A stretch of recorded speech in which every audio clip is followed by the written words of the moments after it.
a fair representation. We do not have a fair representation based on my findings. I got a little bit more to do. One person is very involved, who stands to make a boatload of money. I'm going to leave it at that. I don't write things on my publication because I can't write due to my disability. I film a lot. That's why I do it. I want to commend Mr. Heichel for submitting his plan that got turned down and now recommended in the last election cycle, I believe, 2 election cycles ago. That was a beginning to take a look at Pinardville. Nobody wanted any part of it. My findings were that people at that time knew about this coming forward. It was a grant, and that's why it wasn't recommended, in my opinion. I think Mr. Heichel got the swamp vote on that deal. In some. So that's what I have to say this evening. I commend every one of you for doing a good job.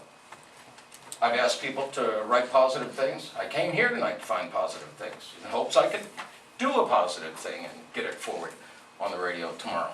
I'm having trouble coming up with that answer. I really am. So I'm going to leave with what I started. It's clear that Goffstown's in failure, and this ad hoc committee proved it tonight. Thank you.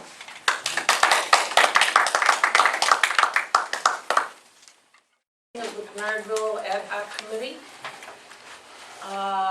Let's go around the room and introduce ourselves since we don't have nameplates this time. Mike, let's start with you. Mike Lawler with Goffstown Industrial Commission. What? Mike Lawler with Goffstown Industrial Corp. Cheryl Anderson, Community Representative. Dick Kamash, Community Representative. Robert Schaefer, at-large member. Andrew Carteret, I am on the Goffstown Economic Development Council. Rosemary Garrettson, community member. Louise Donington, I'm visiting from Manchester with planning. John Heichel, I'm on the planning board, but I'm just one of the members of this committee. Tony Marks. And I'm Brian Rose, I'm the Planning and Zoning Administrator. Okay. First up is approval of minutes, but since we don't have a quorum, we'll pass that by until we have another member show up. So, the next item on the agenda is the committee discussion of the final draft. Brian, take it away. Actually, I think with the 7 we are okay.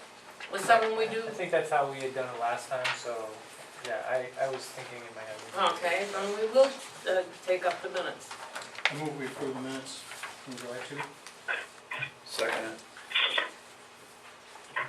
Does anybody have any changes, corrections, amendments? I do. I Yes. had left at 8 o'clock on that day. It didn't mention it in the minutes. So that needs to be in there. Okay.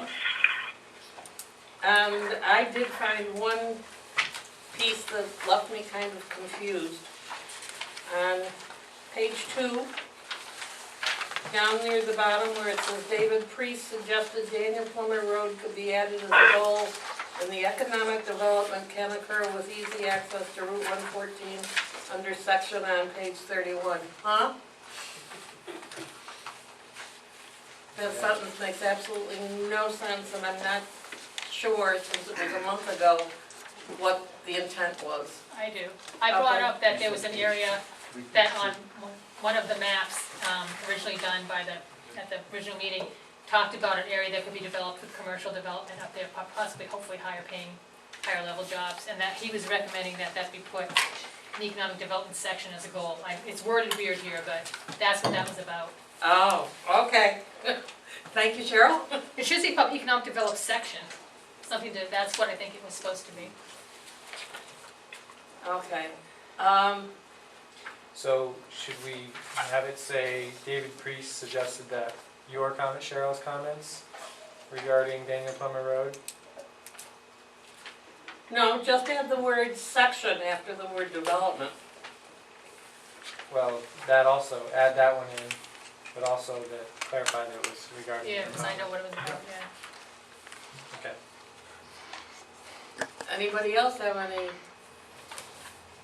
comments, changes, adds, deletes?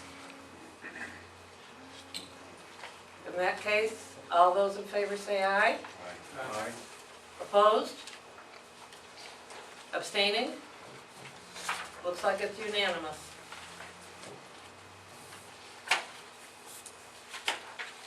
All right, let's move on to the discussion of the plan. Okay. So, basically, and I apologize for all those who came out for a code discussion tonight. I know we had originally planned this night to be, kind of an unveiling of the smart code. It's really not quite ready yet. Derek and I have discussed it with the consultant, and we just felt it best to, get it to a point where it is ready to present to the committee and to the community, and not try to give you something that's, not there yet, or at least not close to there. We understand that it'll still be in draft form, and we hope you understand that when you get it, it'll still be in draft form, and there will be plenty of things to look at and to correct and make comments to. But we also felt that it was important because we're still not quite done fleshing out all the issues that have come up with the Pinardville community plan. We feel like the first round of comments and revisions was really good. I think the committee got in and got down and dirty, and we were able to provide them a very good list of comments to make changes to the document.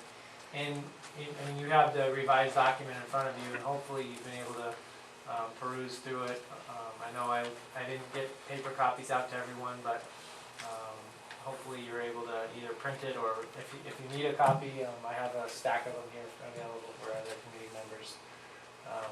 Can we make those available to the public right now? The only reason, well, I'm supposed to be charging $25 per copy for this, so, because it's paper copies and we have to pay for the paper copies. And it's an There's not enough for everybody anyway, I don't think. Right, and it's an 81-page document, it's not Yeah. like it's only 3 or 4 pages. I've told people that have come to the counter asking if they could get a copy, that, that's what it costs. And if somebody wants to pay $25, I would gladly give them a paper copy of it. Okay. But the version is available online, and it is available for viewing if you want to come to the town hall or whatever, if you can't afford to print it yourself or whatever. So I'll just leave it at that. But we have made the edits. We're ready to discuss what your feelings are on the revised plan, and we're hoping that by the time we get to the end of this 30-day review period, which we're about halfway through, I think. We're looking at, I think, the 17th or 18th of August as our last day of the 30-day review period. And so we're hoping that by then we will have received any and all comments that we need to be able to kind of come up with any possibly, hopefully small revisions at this point, because we've already vetted this whole thing once. But staff is able to still make some adjustments to it based on what we hear and what is feasible enough to do. We're not obviously going to be able to make changes if they're not feasible to make, but we can discuss that tonight and hopefully get some good feedback as to how we can move forward and have a document that everybody feels comfortable, or at least the committee feels comfortable with recommending to the planning board as an approvable document. So. Can I ask a question, Brian? Can you clarify that though this draft says final draft, it really means it's the final draft from the consultant? It's not the committee's final draft? That's correct. I mean, we named it the final draft because, with our agreement with the consultant, they were hired to provide one full set of revisions to us, and anything that we want to change after that is on us. Okay. So, we're gonna stick to that, but we still want to at least I just think that provide the opportunity to make some revisions if there are some concerns still. it's confusing language, because it gives the impression that the committee has approved the final draft, which we haven't yet.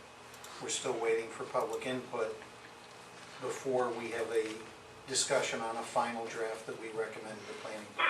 Is that correct? Well, that's why we sort of left the word in draft, because we still feel like So that is that is, I mean, we're still considering it a draft and not the final document.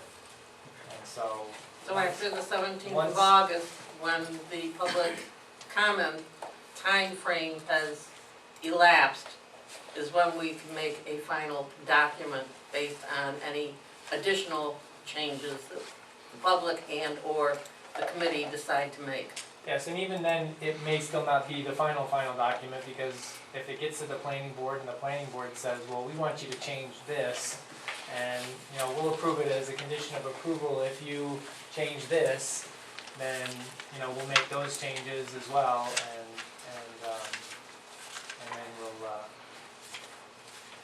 then we'll have our very final document. So,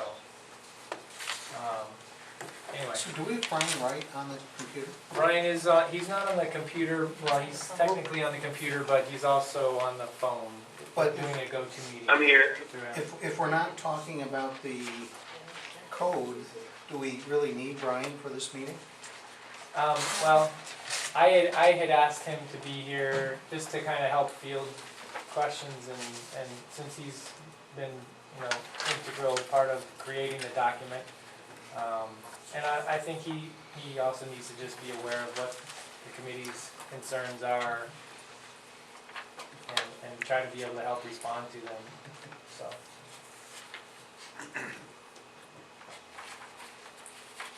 John? Sure. I have a question or just a comment. If, I've read this as the final draft. I understand that it's not the final draft. Could we, for future printings, so people could have copies of these, would it be possible to make these in black and white until we have a final, if we really want to make one color that's expensive, at that cost? Either way, I have to charge the same amount per copy, What's whether the it's number black of and white or pages? color. It's by page, So black and white, the same color, price as color. yeah. It's a number of pages. If it were 2 or 3 pages, there probably wouldn't be any charge because it would be so minimal. But when it's 81 pages long, that's a hefty document, and the town has a policy regarding copies for residents. And I'm actually, I mean, if it was by page, you know, I'm not counting that it's a double-sided Right. page. So, I mean, if it was that many, then it'd even be more, which I don't feel is very fair to charge, but that's technically what I have as a fee for copies that the town provides. And I don't have a separate, like, for our zoning ordinance and for our master plan, we have separate specific fees for those. That's $20. You know, this one, we calculated the number of pages and based it on the regular fees, and that's what we had to use. Okay, thank you. Okay, Brian, let's get moving. Okay, well, what I really kind of wanted to do was just give the committee most of the time here. I did want to just mention that, you know, as we went through the document and made the changes, we tried to do as many changes as possible that had actually recommended a change to the document. I mean, if a comment came through saying, well, I don't like this paragraph, or I don't like, you know, the way that this encroaches into someone's property. I mean, you know, the drawings, for example, are not something we can really edit at this point. They were drawings that were created during the Planapalooza. They were conceptual, and they've always been conceptual. So trying to change the drawings at this point, just, we're not gonna be able to do that, because that's, So the it is what it is. The drawings do not reflect exactly what's gonna happen. No, not at all. The drawings were an idea that would hopefully kind of generate some future ideas and future planning about what could happen in a certain place. So for example, I mean, I know a lot of people have been concerned that, you know, the Cody's Corner. Rotary traffic, the leading on rotary traffic. That's canceled till tomorrow. Tomorrow? Yeah, it was changed to tomorrow. Here, Yes. thank you. So I know a lot of people had concerns about the Cody's Corner and the green space that was sort of designed in front of the diner there, and that it took away all the parking, and that, you know, it wasn't going to be very viable for the restaurant there. Really, I mean, there is no requirement that be changed into green space. That was an idea, and that can remain an idea that sits on the shelf forever. If people don't want to do it, they don't have to do it. If there's a viable way and the property owner's agreeable to doing something like that, and they think it would be good for their community, for their property and whatever, then, you know, we'll start the discussions on, okay, how do we make this work, and if the town needs to be involved with it, then, you know, we need to be involved. But first and foremost, this is any change that happens in Pinardville is gonna be property owner initiated. We're not gonna go and tell someone, you have to do this on your property, just because we've approved a plan that has a conceptual drawing in it that shows it that way. And that's, I know I've been trying to kind of get that concept across, and one of the things we did do is we added, next to the maps, we added a caveat next to each one, just saying, this is all the drawings in this plan are conceptual in nature, and, you know, they're not to be considered, I'll read it. Let's see. Page 45 is the first So, one. yeah. All maps and illustrations drawn for the Pinardville Community Plan are conceptual illustrations only. They were drawn with the purpose of showing one possible development pattern. If any of these ideas are to be implemented, a cooperative effort will be required on the part of the town officials, the affected property owners, there it is, the owners, and the stakeholders and citizens of Goffstown to make it happen. This plan does not require anyone to move forward with any specific plan or development affecting their private property. I thought that was good. So, I mean, really, you know, it's something that the consultants did as an illustration of how a possible concept of, you know, development such as what a form-based code is trying to get you to do would or might look like. And there are probably 100 different versions of how it could look. This is their version of what they had come up with during the Planapalooza. Just going to add to that, I kept in mind some of those comments from the last one. There is a paragraph under introduction that talks about what is a Pinardville community plan. It's a good explanation, but at the end it says, however, this plan is not in and of itself a comprehensive master plan, which is a different document. And this is to spark ideas to move towards a master plan, but it's not a master plan. And a master plan would be It's not a master plan in and of itself. right, and It's meant to be a portion of the master plan that feeds you into, you know, Zoning. a The smart bigger well, picture. master plan would actually be more definitive of what you're actually changing. This is not this is only meant to be, again, conceptual, and Right. that where master plan says this is what the sidewalks will look like, this is what the streets will look like, this is where the streets should be, and things like that, so. Right. I thought that was good, that I found that after looking back through it again, and at the beginning, there was a good explanation of what the purpose of this is. And I'd also just like to, I know a lot of Can people I have been. speak to that issue first? Because the plan really is intended to be a statutory master plan, which is different than a master plan for a development or for the whole area. A statutory master plan is really just a conceptual statement of principles, basically. That's really, this is intended to be a supplement to the existing town master plan, which also, the existing town master plan doesn't tell us where streets are going or what things are gonna look like or anything like that. It just encourages us to do things like promote different types of transportation, different availability of housing stock, different types of commercial development, things like that. What I've seen for this area here is a little more definitive on the street layouts and things like that. It's not illustrative like this is. It does show you the layouts and things like that, and where buildings can go. You're talking about for the village area? Yeah, the village plan. Yeah, the If village. there's a broader one you may be thinking of, but the one I've seen for here is what I had in mind when I was thinking. Sure. The village plan, though, in and of itself is also a conceptual drawing, just like these are, because honestly, it still takes the property owners to be on board with doing something before we actually even could consider doing it. And then, even then, it would take further planning and, you know, vetting of any other issues that are there to be able to do that.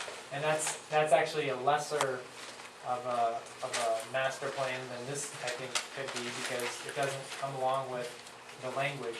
That's a one-page amendment to the master plan with just a drawing. Yeah, I'm talking more just the map. The way it's laid out, it just seems more stronger, where this is more, somewhat cartoony, I guess, in a sense, in the way it looks, and which softens it, its approach, where the other one, the village seems, yeah, the street could go there, you can make sense if you live with it. The other thing I just wanted to also point out too is, you know, there's been a lot of concern, and I know the community members have voiced quite a bit of concern about this, and that's that this is going to add a bunch of apartment complexes to the Pinardville area. You know, there are drawings in this. I go back to the question of the fact that this is conceptual, and these drawings, they show a square or a little building or something, and that should hopefully help have people jump to the conclusion that this is apartment complexes, and that this is going to, you know, be mass, you know, construction of apartment complexes all over town. Well, Brian That's- Wright identified them as row houses, that's where he himself had said those were row houses in the No, beginning. what I he asked him. what he identified it is a possible mixed-use building. A mixed-use building could be a version of commercial. It could be mixed commercial businesses within there, all commercial. It could be mix of offices. It could be restaurants. It could be on the bottom floor you get some commercial, and on the top floor you get some residential. So to assume that this is going to be, you know, mass construction of apartments, I think is not a correct assumption. And that wouldn't be our goal to have apartment complexes be built in these locations either. I would You know, hope not, but it is a HUD grant, that's the other issue. We are looking at, you know, ways of providing opportunities for different types of housing in Pinardville. That's what we're really trying to do. We're trying to make sure there are options for people other than a single-family house to live in. And, you know, those are options that should be made available. In fact, our statutorily, we are required to provide different options for housing in our neighborhoods. You know, there's statutes out there for workforce housing and that kind of thing, that we are required to provide different types of opportunities for low and moderate income housing people. Has Goffstown met that statute? Have they met that requirement, Goffstown itself? Well, I don't know the actual number of what we have technically in Goffstown, but I would venture to guess that we are not there yet. And so. So it is safe to be concerned that they could be trying to dump it all in Pinardville? Absolutely. No, it's not. I would say, No? I mean, It's not? you're gonna get an even spread of this type of housing, hopefully throughout the community. That's what the goal would be, In is the community, to the spread whole it town out of through Goffstown. Goffstown altogether, not just Pinardville. And again, I mean, these are options that you try to provide and make available. And if we were to try to actually prohibit additional housing in Pinardville, we would be going against the fair housing law that the federal government has set up. We would be going against the workforce housing laws that the state has set up. And so I would very strongly suggest that we basically plan to at least provide options for people, because if we go in the other direction, we're gonna be opening ourselves up to a possible lawsuit from, you know, different governmental entities that have laws in place that would you know, require us to do otherwise. So. Hey, this is Brian. Can I jump in here real quick? Sure. One of the things to note is, I guess maybe a clarification of language. When we talk about apartment complexes as being a concern, is the idea that we're concerned about somebody renting a place to live, or are we talking about a large group of buildings of rental units that are scattered across the countryside with parking surrounding the buildings all over the place? What are we calling a apartment complex? The latter. Okay, well, I'll tell you this much. We don't draw those. We, in fact, find that even if, and this is not the case, even if every single building that was drawn on this plan was intended to be an apartment, none of it is in the form of an apartment complex. All of it is pulled up to the street, buildings facing the street, parking hidden in the rear, et cetera, et cetera. Another thing to note is that there are quite a few new detached single-family houses shown as well. Not as many, because that is the predominant form of building currently in Pinardville. Therefore, to draw more of that seems like we would just be adding to what you've already got that's working well. One thing to note is, while apartment complex keeps coming out and being said, is that what's drawn in these plans could just as easily be $1 million fee simple row house, or $1 million condominium unit, or a giant house, or anything, fill in the blank. The point of these drawings is to show buildings pulled off to the street, buildings fitting into the context and the character of the existing neighborhood, showing a multitude of housing options for all the reasons that Brian just said, showing a multitude of commercial options as well.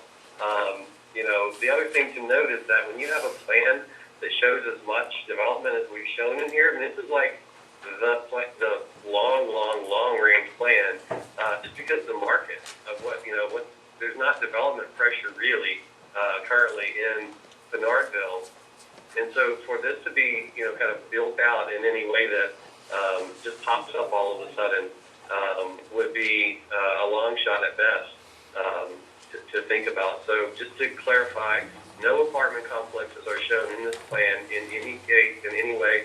No apartment complex has ever been shown in any plan that my firm's ever drawn, in fact. Not that there are not rental units that could be contemplated in some of these buildings, but no apartment complexes in the conventional suburban concept that everyone doesn't seem to like. Brian, the apartments that would conceptually be included, would they be, 2-story, 3-story, 4-story? Can I say, I don't know why we're talking about residential housing and apartments. This plan has nothing to do with the next step. It has a lot to do with it, but this plan makes it clear that we're trying to preserve and protect the existing residential neighborhoods and the types of housing that is Excuse available. me, public, please. And the types of housing that are available in Pinardville today. When we look at a zoning ordinance, we can then look at the details of, do you allow 100-unit apartment buildings or not? But that's not what we're talking about when we're looking at this plan. I understand that, Tony, but But I the think it's- public though is, I'm sure that that's one of the questions that they have. And that's why I wanted to get it up front and out of their minds, that this is not something that is currently being thought about, and when we get to the smart code portion, that's where we will actually be dealing with it, if we deal with it at all. That's my point, Rosemary. Yes, you guys are both correct. All of those things like building heights, et cetera, will be spelled out in the zoning and can be haggled over as much as you wish. Kind of the thing to note though is that when you're looking at creating a place, remember a lot of this has to do with not just filling empty space. That's not really the point at all. The point is about creating a place, creating kind of economic vitality and development, and a place where people will want to come, and a center, and all of those things we heard about. To do that, the one thing that I would not recommend is suggesting that everything be one story. There's certainly a place for one story, especially again since you guys don't have lots of development pressure. But to kind of maximize the place-making potential and the vitality of the place, if you're going to put commercial, it tends to create the best place and work the best and have the most overall bang for your buck. If there's something going on above that commercial space, like the store owner living above, or like a condominium unit above, or an office above, but you'll be able to look at all of those metrics in the zoning ordinance when it comes out. Rosemary, I'd like to also make it clear for all of us, including the public, that neither Mr. Wright nor the planning staff is telling us what we need to do. When it comes to an initial draft of the zoning ordinance, they're giving us a template for form-based zoning.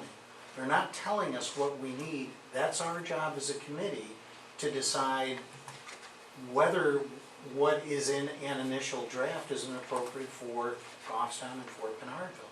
It's our job as a committee. Correct. Okay, and people see some things like this initial plan that come through a process that goes through Mr. Wright and the staff. That's not the end point, that's only the beginning point. I think we've made significant changes to the plan the community plan that we're looking at this evening, and I'm certain we're gonna make a lot of changes in whatever first draft of the form zoning code we take a look at as well. I'd be surprised if. Yeah, just to be clear, we had more than 350 comments to address in this in the draft document. The one you're looking at right now. And for the public edification, Brian, I'd like to point out that the connection for the 3 streets that people were concerned about is no longer there. And They are that gone. the Completely. comment that these were proposed new streets that has been changed to possible new streets, so that Absolutely. it's a little softer kind of way to interpret the plan. Yes. Well, it's not just a softer way to interpret it, it's the reality of the plan. Okay? The plan is not making anyone do anything, and it's not forcing any type of agenda. That's right, and proposed means it's gonna happen, possible says maybe.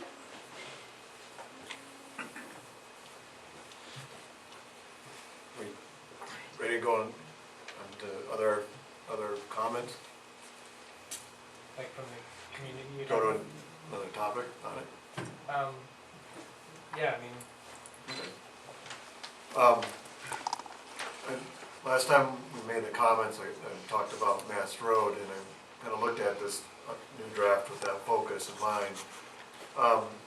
There's a lot of good language about what we can do on Mass Road. One is in the land use area, the initial part of that really talked about the potential for the Mass Road itself. The transportation section also got into the walking, biking, public transit, and other forms of transportation are encouraged, which would be mostly along Mass Road, and then the transportation goals. Talked about developing pedestrian plans from Pinardville and things like that. And then actually in the appendix, when we talked about adding the definitions, I thought that area was great. And then we have the complete street, which really has a good description. One thing that I think really would be helpful is the streetscape, street profile. There's been questions about how do you fit all that into Mass Road? And maybe under the transportation section, a little more pictorial development of what that could look like, what Mass Road would look like. There was discussion about dealing with the center lane. How do you put a bike path on there? How do you have trees along there and not lose your parking? How do you maybe increase some parking?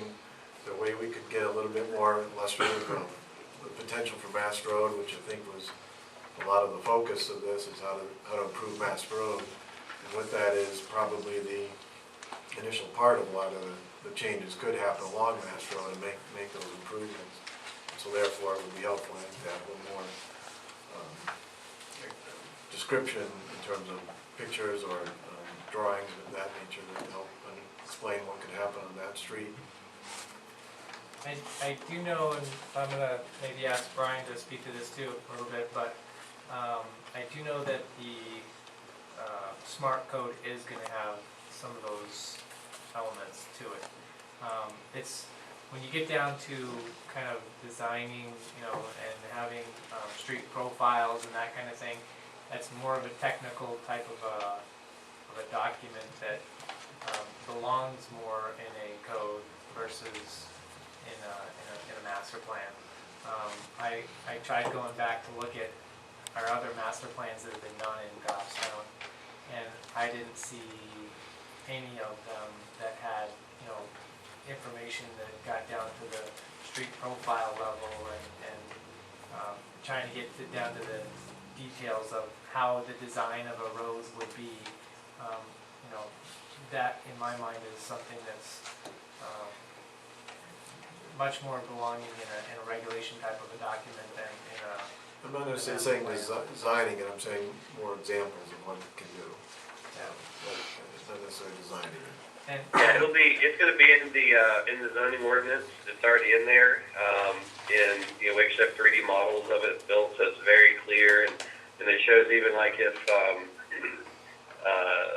in the existing road, if there were to be improvements made to that, what that might look like, those sorts of things, or if a new development was coming in to put in a new road, how that road would need to look, and so it's all in there. But our charge in this to do the master plan portion of it was to be at a much higher level, talking about the concepts rather than the details. We wanted to make sure that it got in there, in the next stage, because it is important.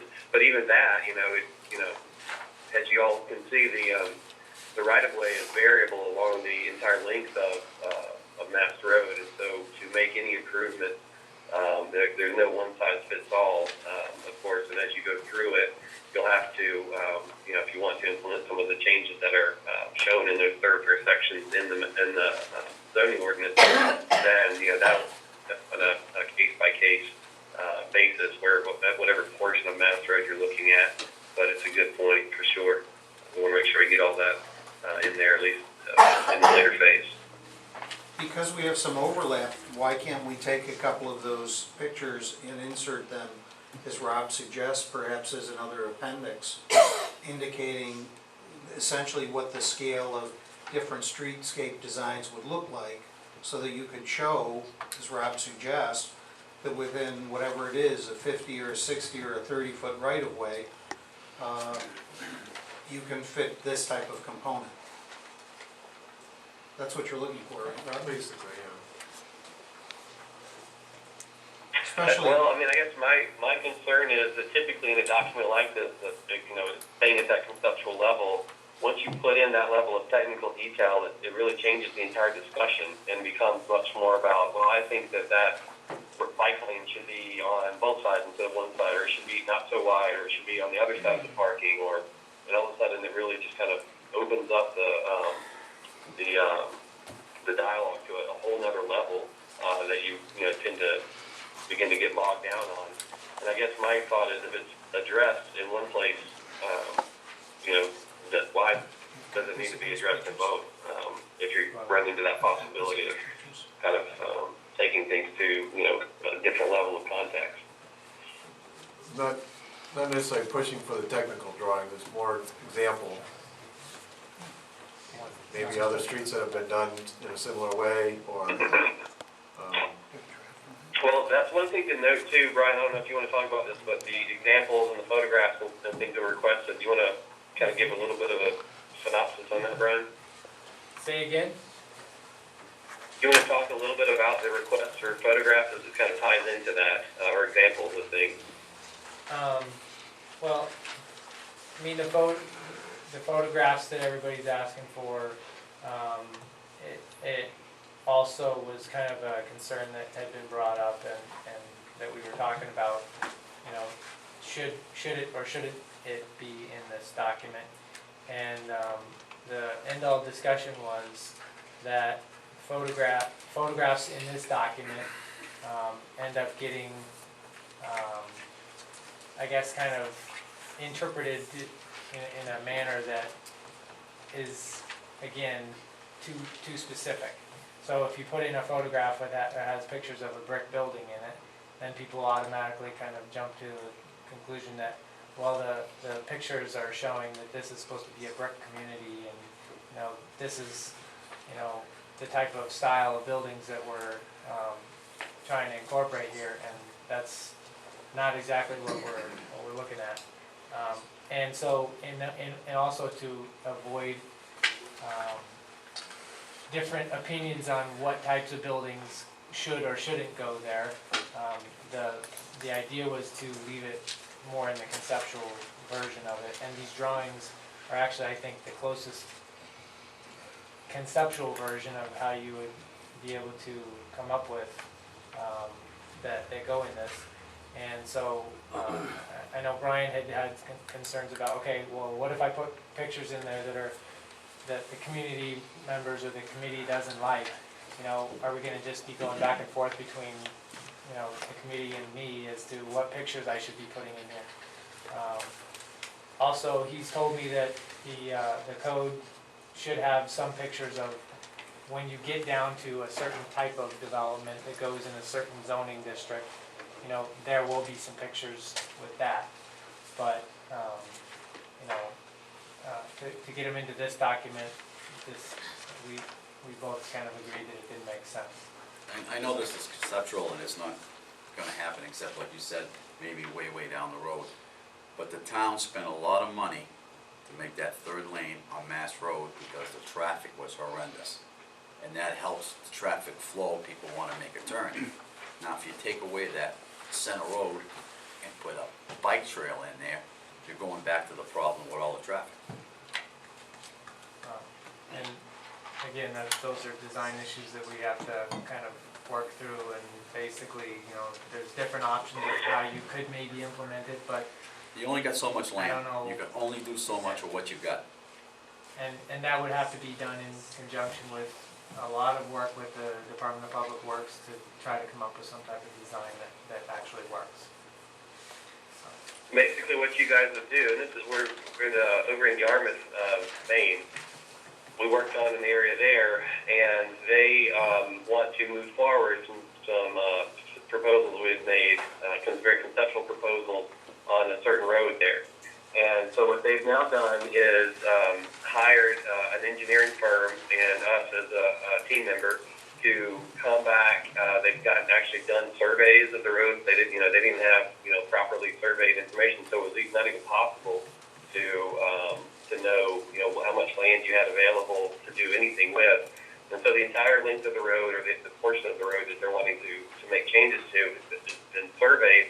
And now there's actual engineers involved, and they are, working with us to make sure that, everything fits exactly as it should, that they're not causing traffic problems and all of those kind of things. So what happens is it's like a whole nother level, a whole nother step. So this document says, yes, it's great. You want to balance out your transportation modes, bicycle, pedestrians, vehicles, and transit if possible. And that's the conception. And then you move forward. The zoning shows you, here are some ways you can do that. And then the final stage would be it becomes an actual public works project. One of the other reasons why we didn't want to get too specific in this document is we wanted to focus more on what was happening on the private property, because I know, we've heard, if we heard it once, we heard it 1,000 times, there's an extreme sensitivity to public expenditures to make improvements. And so obviously making improvements to Mass Road would be on the taxpayer's dime. And so we felt like, kind of being sensitive to that, we didn't want to push that too much in this document. Tony? I really want to get to the public comments here, so that we can actually deal with some issues that people have been raising. I've got a question for Mr. Wright. Have you sent up a preliminary, at least an initial draft of a smart code to the staff? Yeah, we sent a document the other day for them to look at. Let me ask this question too. Does it include the type of streetscape that Rob Schaefer was talking about? With bicycle lanes, et cetera? Yeah. Yes, it has that in there. Okay, I'm very concerned that we're not getting some of the information and materials that we've been asking for. Pictures, streetscapes, and I have a real concern that there's an editing process that's going on before it gets to the committee. The reality is, in my view, is the committee should be doing the editing process. I agree. Not Mr. Wright, not the staff. So, I frankly Okay, would well, like... let me clarify Can I one thing. finish, Brian? I would like to see those materials, and I frankly don't think we can move forward very far with this draft until we see those materials, so that we are better off spending our time listening to the public and trying to understand what their concerns are, so they can be incorporated into this community plan. I agree. You want me to address that? All right, so, go ahead. I'll address it. I did receive a draft of the code, and when I looked at it and I shared it with Derek, who also works here at the town, we looked at it and there were some issues that we had, and right off the bat, that there were section references that were incorrect. There were issues with the way that the approval process went, and it didn't really jive with the way that it happens in the town, or in New Hampshire per se. And so we wanted that to be initially worked through before it comes to the committee, because we didn't want things to be confusing and for the committee to have to do a review of something that didn't make sense with section references that were basically, referring you to something that either wasn't there, or the section number was wrong, or whatever. And so we took a very quick look at it and found multiple issues that we didn't feel like it was ready to be given to the committee, and for you to waste your time on reviewing something that you'd be confused with. And so what our plan was is to take a few extra days and give it an initial cursory, let's fix a couple things that need to be fixed, and then plug it to the committee when it's ready to be there. And I don't feel like that's any kind of, I'm not trying to be like backdoor, do something without you guys. I'm just trying to make sure that when you do get it, you're able to understand it. Brian, I think, It's a difficult document to understand I know it's to a begin difficult with. document to understand, but if you would put out the original document, what they said, and then put a sub-sheet into it, we changed this because of this, we changed this because of that, then everybody would understand what was sent and why you changed it. You're talking about administrative issues, you're not talking about substantive issues, Brian. Okay, we need to- Absolutely, that was my point. It's really, the things that he's talking about are like the process by which someone would submit a plan.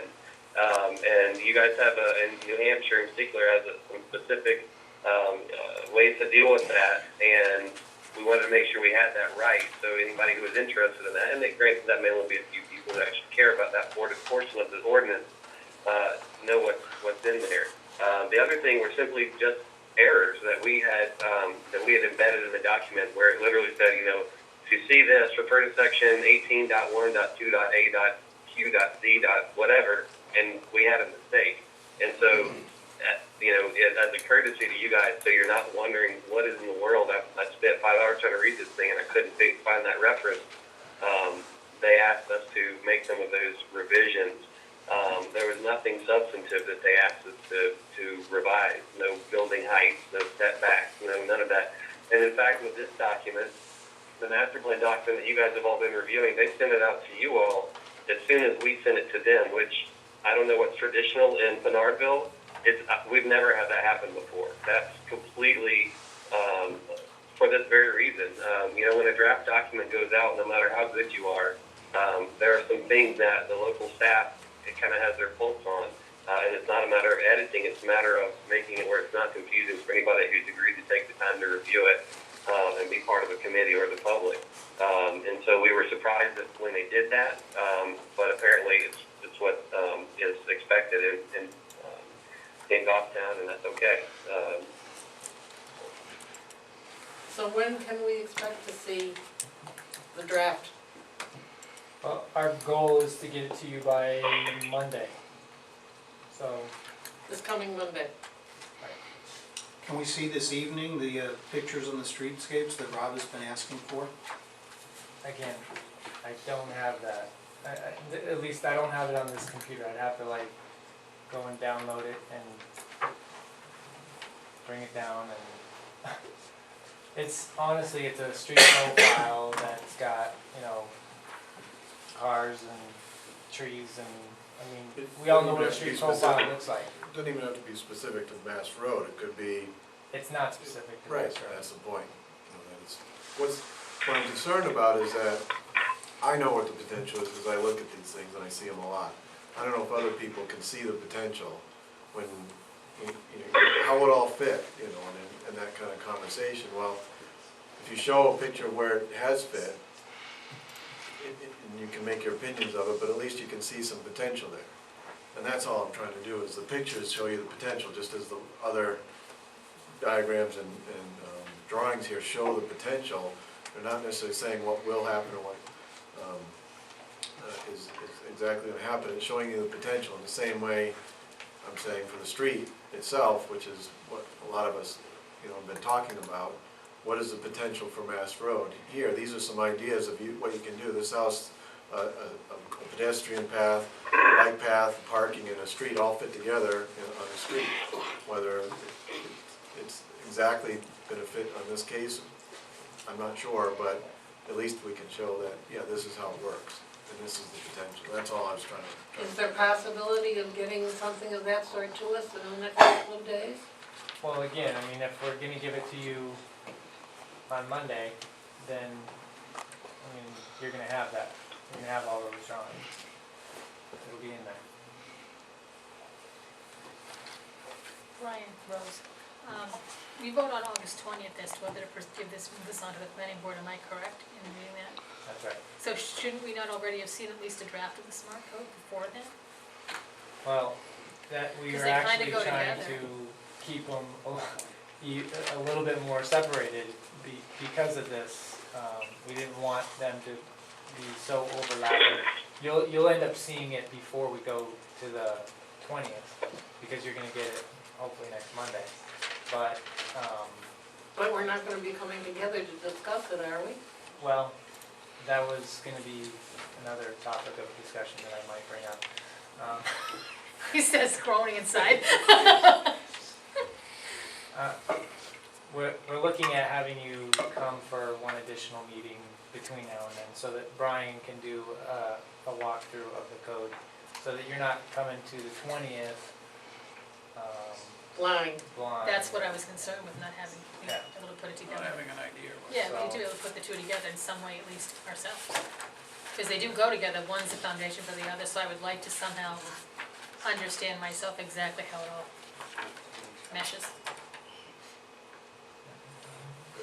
And I personally have no problem having another meeting prior to the 20th. As a matter of fact, I would welcome it, Yeah. so that I can have an understanding and a walkthrough of what the smart code looks like before the 20th when I have to vote on it. Exactly.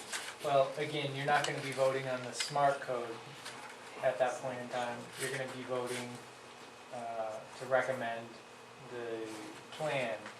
And then later on, after we've gone through But all like the Cheryl comment says, versions and one everything. relies on the other.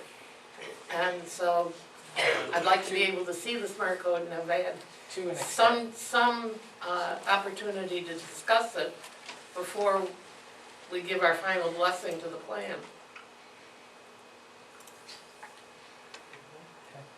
May I say something? As we've talked about different things and what the purpose of this plan is in the beginning, it's a document that basically shares goals. It's really who we are in Pinardville, what are the kind of things we like, you know, which way do we think we want to go, and what if this is accepted, then that feeds into how you create the built environment from the goals and the objectives that are set out in here. Now, I don't know if these people haven't seen the document, I don't know if they need to have a review of what's in this document right now. That's currently what we're in the middle of, is the 30-day review period, where it's available to the public, and it's on our website, it's on, people can download it and get it, or they can come and get a copy of it, or whatever. Well, should we be talking about this plan now and then see how it'll work into a design guideline? Because when, let's say, a developer comes into town, or, you know, when people are actually creating change, they come and read these documents, see what the people are like, see what the town is like, come and talk to the planners about it, and then they take the zoning guide and give it to the engineers and say, okay, this is kind of what we want, make it work according to this. And then you have all the design guideline stuff in that document. Right. But maybe we should talk about the goals in here. I think the biggest part of what we're trying to do is get through this plan portion of it, get it to a point where the committee can accept it, and then jump into the code discussion. It's a lot to go through. The code is gonna be, for many of you who haven't dealt with codes and all that stuff before, it'll be somewhat difficult to get through. Even for me, myself, it'll be a difficult document to really get through and make sure I understand exactly everything that's in there. But It's not every day that anybody, even the city planner, sits down and reads the zoning ordinance from scratch. So it's always like that. But one thing I'll say is that what's in the zoning ordinance doesn't change your feelings. I mean, I've not seen it change anyone's feelings before about the concepts that are in this document. If they're true, they're true. If they are what you guys want to see, they are what you want to see. And then how the zoning document manifests that is up for discussion to make it comply with this document. Well, we just want to see it, that's all. Sure. So Rosemary, if members of the committee don't have specific additional comments on the draft, I would suggest we take some public comments so we can discuss public comment and determine if we have more revisions to make. Does anybody, Well, can we Very first step short, with the specific meeting? one, it's real quick. It's just on page 56, just formatting. Just the column width. Everywhere else you have them all matched up, and that one, you have a wide one and a narrow one, just from a formatting point of view, it's more of a, that's it. And then attaching, just get it in.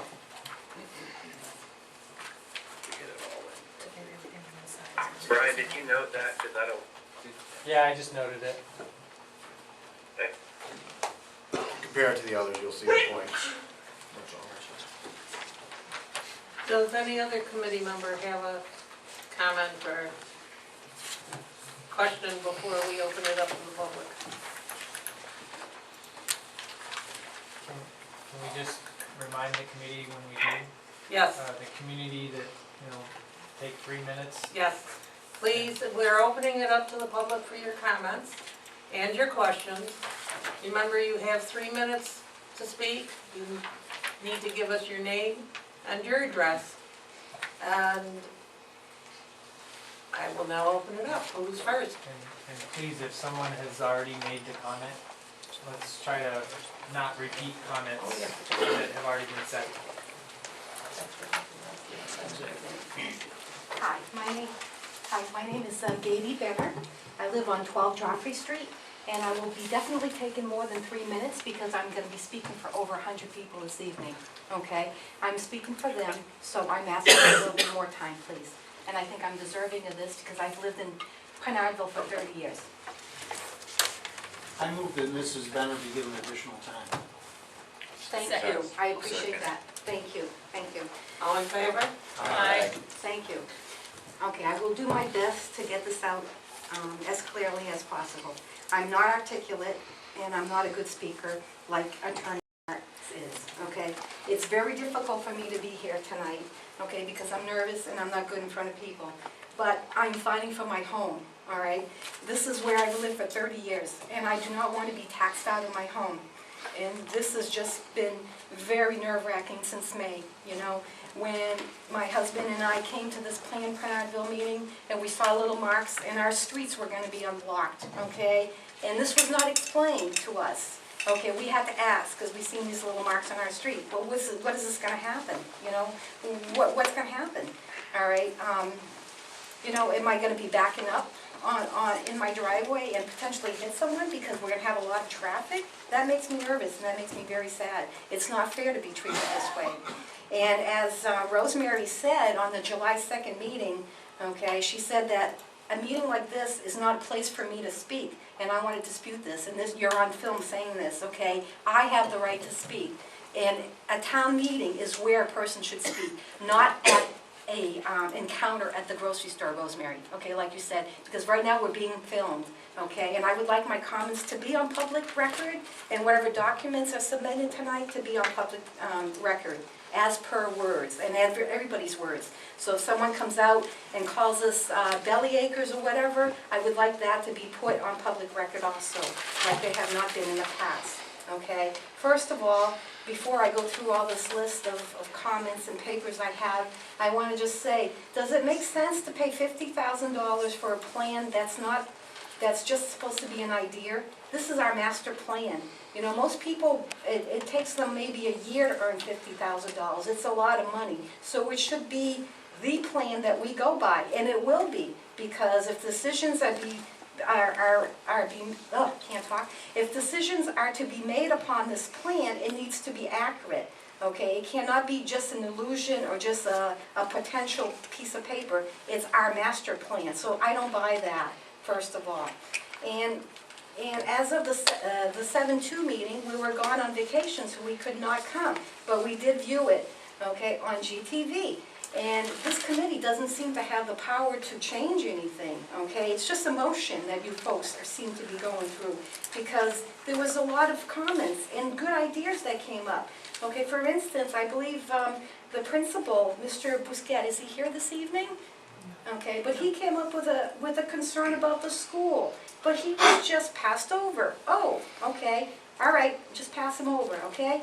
He was concerned that the town was going to be taking over a business building, which is right next to the school on Mass Road, closing down all these businesses. It's a true concern.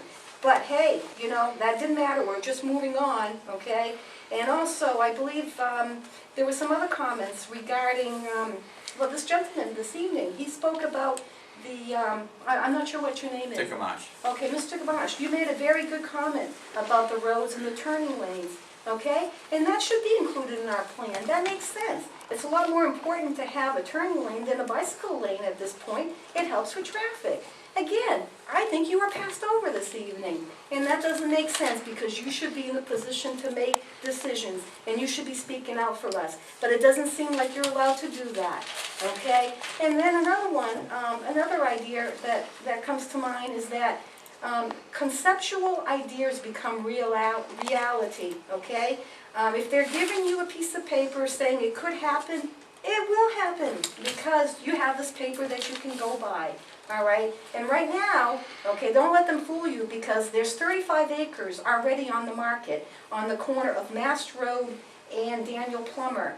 And there's a listing that says that it's ready to be subdivided. Well, the pictures show apartment complexes. Again, don't let them fool you. Those are what they are, okay? Because apartments right now are very valuable. Housing is very valuable. Manchester is overburdened with housing, and they need our land so they can ship over their people, okay?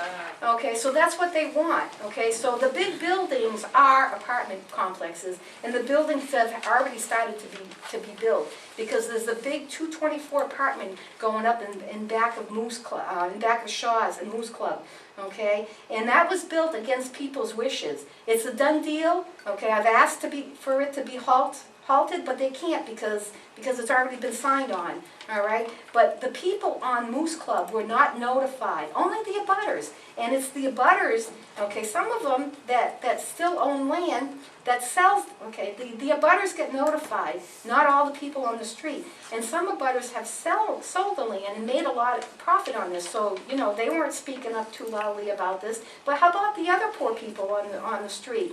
One or two abutters makes money, and then 100 people on the street have to suffer for this apartment building? That doesn't make sense. It's not fair. That's why we're fighting.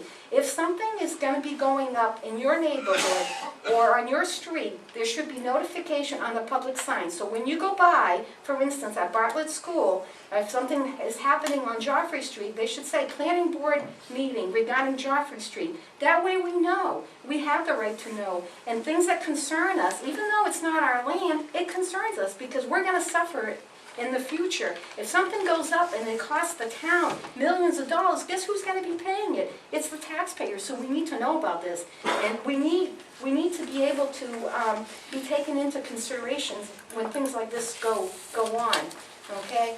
And another thing too, okay, if we get into this HUD paperwork, okay, which the plan has begun, okay, then we will be required to have a minimum of low-income housing and all that. The plan makes you do this, but I believe if you don't go with this HUD plan, you're not obliged to make a minimum amount of low-income or apartment complexes. I've looked into the paperwork. We don't have it now. I haven't seen any new laws. Okay, I would like to see where this is in writing. If we don't go with this plan, we're going to be forced to build apartment buildings. I don't think that's correct. Okay. I think it's correct that if you get into this paperwork, you're going to have to build tons of low-income housing and apartment complexes, and that's going to make us go bankrupt. Okay. Now I'm going to start my prepared speech tonight. Okay. This was on the comments that I heard. Okay. I'm going to read something that we wrote up.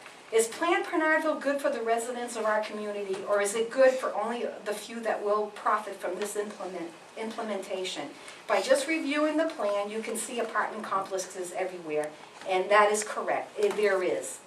Okay, don't let them fool you that they're not, okay? And again, there's 35 acres adjacent to the ice house right now that's up for sale, Mass Road, Daniel Plummer Road, okay? So we could be realistic, all these things happening, okay? It's on the market. They're waiting for the zoning to change so they can get hooked into the storage. And that's gonna cost us a lot of money if that happens, because the town's gonna have to pay that. But it's gonna be valuable. And just can imagine how many apartment buildings you can fit on that lot, all right? So that's why we have to be notified, and we have to watch these large parcels, because we're gonna go bankrupt if all these things go through.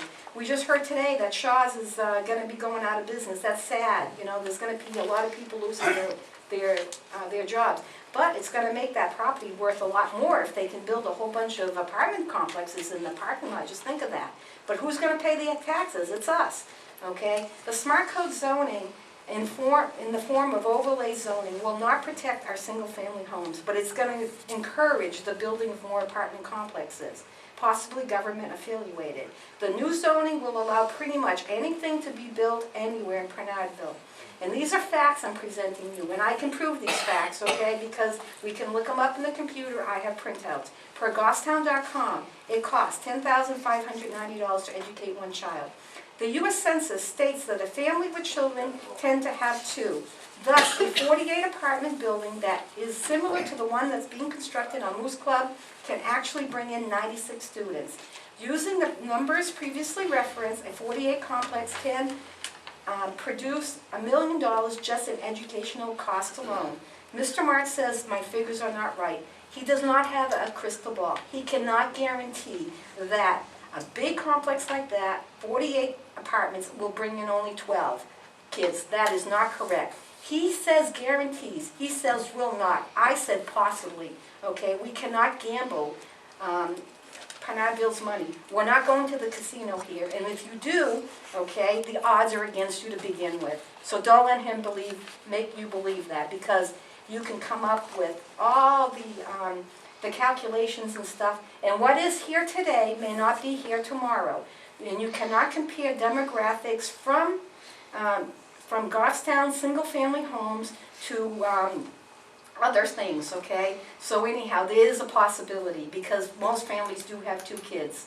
And actually, in one bedroom, you can fit 2 sets of bunk beds, so you can even have 4 kids in one bedroom, all right? And the fact is that apartment complexes bring in less taxes than single-family home. Okay, we looked this up on Goffstown.com also. Okay, a regular apartment building, and I believe there's some, I have some facts here, by the library, there's a couple of big buildings, and I don't believe they're government affiliated, and they bring in about $1,017. And the more luxury apartments could bring in about $1,500. A government affiliated complex can bring in even half of these amounts, because they get special rates on assessments. So essentially, we would be lucky on these property taxes if we just got enough money for these students' books. Okay, another fact, apartment complexes increases demands on town's resources, agencies, police, and fire department. Well, of course they do, because the more people you have, the more crime you may have, the more fires you're going to have.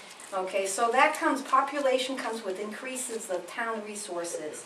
So again, don't let anybody fool you that it will not. And I didn't write this article, and I believe the Goffstown Today did. Okay, Westchester County, New York County, is currently regretting that they've ever accepted a HUD grant, because the article is writing that now they took this HUD money, HUD is forcing them to meet the definition of fair housing by demanding them to build 10,768 affordable homes. And it's going to cost them $700 million to $1 billion, and that's probably just for the buildings. That's not for the school. Wait till they get the kids in there. It's going to even cost them more. Okay. Now we have Neighborhood Works posted an article on July 16th. Londonderry took money, okay, for this HUD money. And now the building has begun. They're already forced to build 95 units of workforce housing. And this plan that they got was made by the same people that made our plan. I think they're called TPUDC. Okay, they just got approved 6 months ago for this plan, and already the articles are coming. The building has become. You know, we don't have any money. We were reading articles, okay, in the Goffstown today in the Goffstown News. Our schools, they need like over $14 million of repairs. The kids are learning out of portable schools in the parking lot. We lost Dumbarton, and just because we lost about maybe 150 kids from Dumbarton doesn't mean we can fill them, you know, with, I mean, one apartment building is gonna fill the void that we're receiving from Dumbarton, but not the money because they were good paying customers. Okay, so it just doesn't make sense to compound our problems, all right? And who's gonna profit from all this, all right? I listened to Gerard at Large this morning, and it seems that maybe even on this board, there's gonna be people profiting if this goes through. Maybe that's why they're pushing it. Who usually pushes for deals like this to go through, and who usually makes money?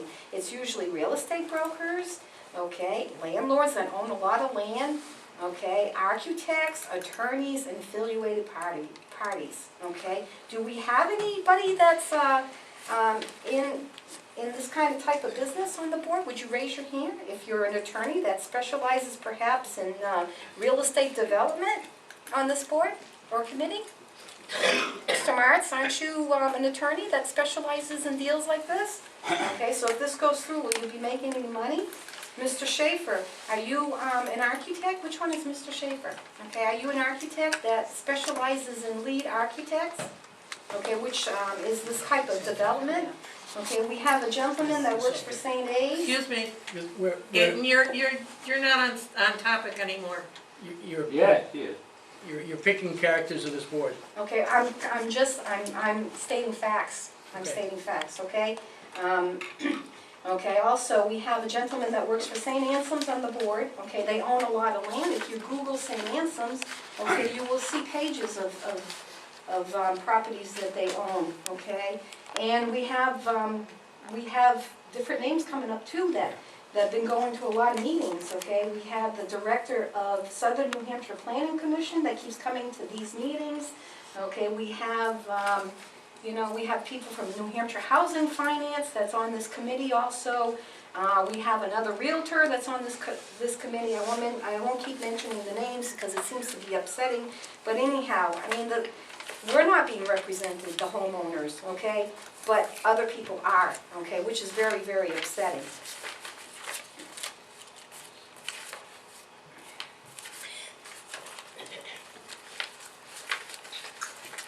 And if you do Google, if you do look, okay, on who's on the committee, and you Google your names, you'll understand what I'm trying to say, and you'll see what positions they are. Okay? When I was looking at Plan Pinardville, I was looking on page 13 and 14. It shows many residents of Goffstown participating in this plan project, Pinardville project. But realistically, you know, they seem like they're the ones that were creating the plan, but this is just an illusion because I've spoken to a lot of people that participated in this, and none of them asked for the apartment complexes, work housing, or government-affiliated housing. None of them. They didn't put this in the plan. So where did this come from? It came from the people that made the plan, the people from Tennessee. Okay? And according to the feedback that we heard in the Union Leader on July 15th of Pinardville, it says, okay, workforce housing, government-affiliated, mixed and overlay zoning cannot be removed from this plan, because removing from this plan would not be feasible either for economic or demographic reasons. That's what it said in the paper, that they couldn't change any other things in the plan because it's part of the plan. So in other words, why? Okay, because this is a HUD requirement. Okay, if you go with this plan, you can't change some of the stuff, you know? I mean, I'm all for nice shrubbery, maybe flowers, you know, on Main Street or Mass Road. That's nice. Okay, maybe going green, creating maybe gardens, and you know, going with energy, green energy. These are all things that should be in the plan, but it doesn't seem like they are. It's these darn apartment complexes everywhere because it's part of the HUD agreement. You know, it's just very upsetting. I can go on and on. I probably will give other people a chance to speak. Oh, before I do, okay, I should probably mention, the HUD agreement is online, all right? And I don't know, I don't remember the town being asked if they could go into this agreement, but there's an agreement that says, I can't read it, the 9th day of August 2012, okay, by and in between the New Hampshire Housing Finance Authority and Goffstown, okay? It's a, yeah, you have to be, I think, an attorney to understand this. There's a stack of papers, but anyhow, I did find a couple of things. On page 13, okay, it says that during performance of the grant, disagreements may arise between the grantee and the grant officer. Okay, the grant officer, I believe, is HUD. And it says, if a dispute concerning a question of fact arises, the grant officer shall prepare a final decision. So in other words, okay, if we go with this plan, we have no say anymore. HUD is gonna rule, all right? And then, okay, on page 17 of this agreement, okay, it says, if you enter this agreement, the grantee represents, warrants, and certifies to HUD that it shall administer its grant in a manner that affirmatively furthers fair housing, and that a minimum it shall carry out all actions to affirmatively, I have a hard time saying some of these words, okay, as I said, I'm not articulate, but anyhow, basically it says you get into this housing agreement, you have to keep building fair housing until HUD tells you to stop. So how many houses is it gonna be? I don't know. And this is the information that we got from Goffstown today. Westchester County accepted the community planning grant money and is now in its battle for its life. Based upon the grant agreement, HUD is now trying to force the county to meet HUD's definition of fair housing by demanding Westchester County that they change all their zoning, just like us, okay, in every town and build 10,768 affordable homes at a cost of Westchester County taxpayer of $700 million to $1 billion, okay? And this is the information I believe I just gave you about the workforce housing, okay, that Londonderry needs to build, okay, the building already has begun. You've already stated that. Okay, but I have my paper here, okay?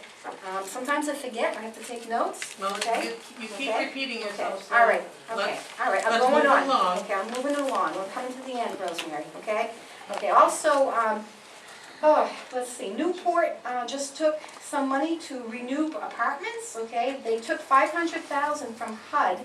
Okay, now part of the agreement means that they have to continue affordable rents for its residents for a minimum of 20 years. Well, that's a long time for $500,000. $500,000 doesn't seem much for a big, well, for a town, but 20 years of commitment does. And we already have articles that came out in the Goffstown paper, okay, about the portable classes, the 14.5 million, okay. Also over here, there's information regarding the handbook for sustainable developments, okay, that was, okay, it's listed in the DES New Hampshire Government Information, multi-density zoning, okay. Well, the government can put liens on your property, that's what it says basically, and they can, the ability of government to regulate and limit the extent of density of development on property for a valid public purpose. That was one of the paragraphs that it got into. And also it says the ordinances establish a development transfer overlay district which serves as the receiving area of the density transfer ordinance. So that's a dumping area. So that would be Pinardville. They mentioned that. And additionally, there's a lot of information I'm not 100% informed about, but it doesn't sound very good at all. On page 138, it says, additionally, the agency can retain a first right of refusal through deed restrictions. So anyhow, if you get into this type of program and the government is affiliated with it or another agency, they can put a lien on your property and have the right to purchase it and guarantee its affordability. And liens can be put on your property for 30 years, okay? And also, there's a lot of information regarding a program that has to do with Smart Code that these folks haven't told you about. And I think it's called Get Set, Get Ready, Go, something to that effect. And maybe we can have them speak a little bit about that. And it's about posting property, okay, worldwide, so the world can see it. And maybe sell property that belongs to Goffstown landowners to China even. And that way China can come over and put anything they want on that. And this is through, I believe, an organization that Mr. Martz belongs to, a Metro, Metro. I don't have the particular name, but maybe he can tell us a little bit about that. There's many states that have refused plans like this, okay? State of Washington, okay, there's a House bill that passed, okay, House Bill 1165, okay? And it prohibits the state of Washington and its political subdivision from adopting and developing environmental and developmental policies, okay, that would infringe or restrict private property rights, okay? So this has to do with a plan like that. They passed a bill against this. State of Dakota also passed a bill against this, okay? And also the state of Mexico. Okay, and that's what I wanted to say tonight. Thank you.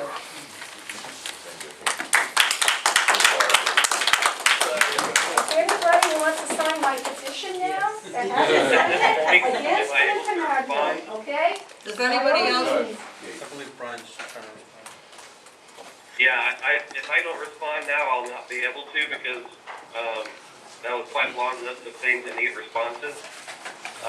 So if you guys would be so kind as to let me, I'd appreciate it. Go ahead. All right, so to clarify a few things. One, to restate, the streets are not connected any longer. The master plan does not reflect streets being connected that were once proposed or shown as possible connections.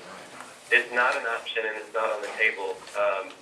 We have heard your concerns and responded in kind, and I'm not sure how else to respond to it besides taking it off, which we did.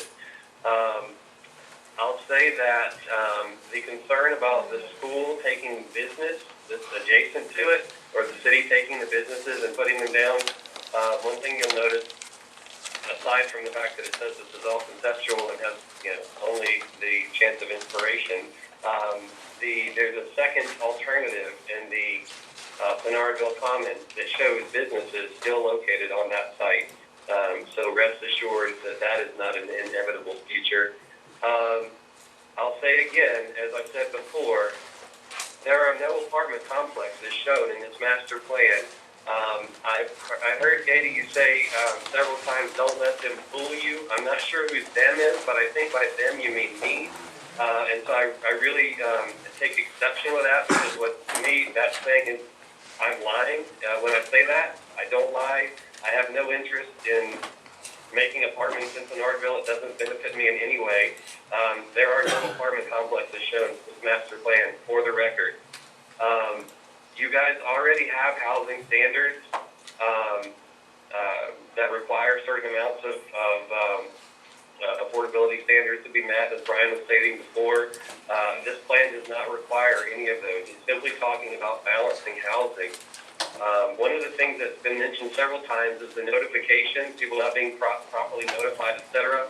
This plan has nothing to do with notification. That's a good point and a valid point and something for the town to consider, but it's not relevant to the master plan discussion, except for insofar as people want to be increasingly notified about the goings-on of this proceeding, but that would be a town issue not related to the master plan. One thing that I would say is that the concern that Shaw's is going out of business, there are many reasons why businesses go out of, are no longer able to operate. One of them, with the grocery store, has a lot to do with the number of rooftops, the number of shoppers that are there. So your concerns about bringing more people in may have a negative impact on the viability of your commercial businesses down the road, but that's a side note. If you guys are debating the numbers and the statistics, I heard you say that, a person on the committee has an objection to the numbers that you're quoting. I would suggest that you guys get an actual economist and do a study, because Goffstown.com and Goffstown Today, those aren't sources where you can actually get facts and figures that you want to use to base future decisions on. They don't have to fact check They don't have to be accurate. They can say what they want and put them on the internet. So I would just suggest that the committee or the town consider possibly engaging an actual economist to sort out some of these things. The Westchester, New York issue that was brought up was specifically that in 2009, Westchester, it's my understanding from something I read on the internet that may or may not be true, that they actually entered into an agreement for some fair housing that they were, after they entered into it, they actually then were not in compliance with the agreement that they had made. Therefore, when they went to ask for additional money from HUD, and they were found to be not in compliance, HUD was looking at withdrawing the granting that they were given. So it was entirely the fault of Westchester for not complying with the 2009 agreement that they had made. The Londonderry plan that was mentioned is a master plan that my firm worked on with the community. It was unanimously adopted by the planning board with only a few dissenters in the public, and by a few I mean like two. The master plan is a comprehensive plan so that it is high level. They made no zoning changes thus far as a result of this. No zoning change was requested and granted based on the master plan that we wrote for that project specifically. So the master plan had nothing to do with that apartment development that came in. Brian, was that, I would Brian, venture to say there was. Brian, was that Yes. was that HUD funded or not? That was a HUD, yes. The master I plan can't remember. from Londonderry, I I don't can't remember believe. if it was or not. Yeah, I I think you're right, Brian, thank you. We've worked on several, but I think that was one that they just self-funded. They spent the $125,000 themselves. That's right. And there was no zoning being done for that. It was simply just the master plan for that amount of money. There was a concern about, again, kind of calling into question people's ethics, about LEED buildings being proposed in the plan. I would wager to say that with the demographics and the numbers that you guys have there, the likelihood of you getting a LEED certified building in any of these things that we drew would be a hope, a wish at best, but not likely viable. But some places are determined to do it, and they can, so they may have one or two. I would think that while the personal interests of people on the committee may be represented, that's also the reason why citizens come out, and their own personal interests are represented in, for instance, the connection of the road. Each of you guys who had a concern about that, it was your own personal interest that you cared about, whether or not it had traffic impacts, negative consequences, etc. Wasn't a concern because that was kind of a greater good thing. It was really about the street, and that's human nature. That's okay for people to have an interest of their own in mind. And then I guess my last question is, out of all of that well-researched, and I applaud your tenacity and the time you must have put into spelling all that out and laying it out and connecting all the dots, I'm still looking for an actual objection in the plan, some specific recommendations. Like you can actually say, I'd like for you to change these words in the plan. And that's so super helpful, above and beyond just laying out a conspiracy. So if you have specific concerns that you would like to have changed the plan, please make those noted so that they can be assessed by the committee, so we can know specifically what's going on here. That was the end of my list of responses. I may have missed a few, I'm sorry, but that was a long presentation. Thank you, Brian. Is there anybody else in the audience who wishes to speak? Can I make a comment? Just a moment. Tony? I've been trying to figure out why the comments keep coming back to apartments and multifamily housing. And I understand that people in Pinardville are very concerned with what has already been approved by the planning board, something we have no control over unless we adopt different zoning that better protects the neighborhoods in Pinardville. The reality is that this plan only mentions apartments once. On page 46, it talks about the fact that Pinardville, there are few housing options besides detached single-family house and conventional condominiums and apartments. It says that as a means of recognizing the fact that there's a problem in Pinardville because there are conventional condominiums and apartments, and if anything, the proposals that this is looking toward would be to stop conventional condominiums and apartments. Multifamily is only mentioned twice in the plan as it's currently drafted. And that's on page 27 and page 31.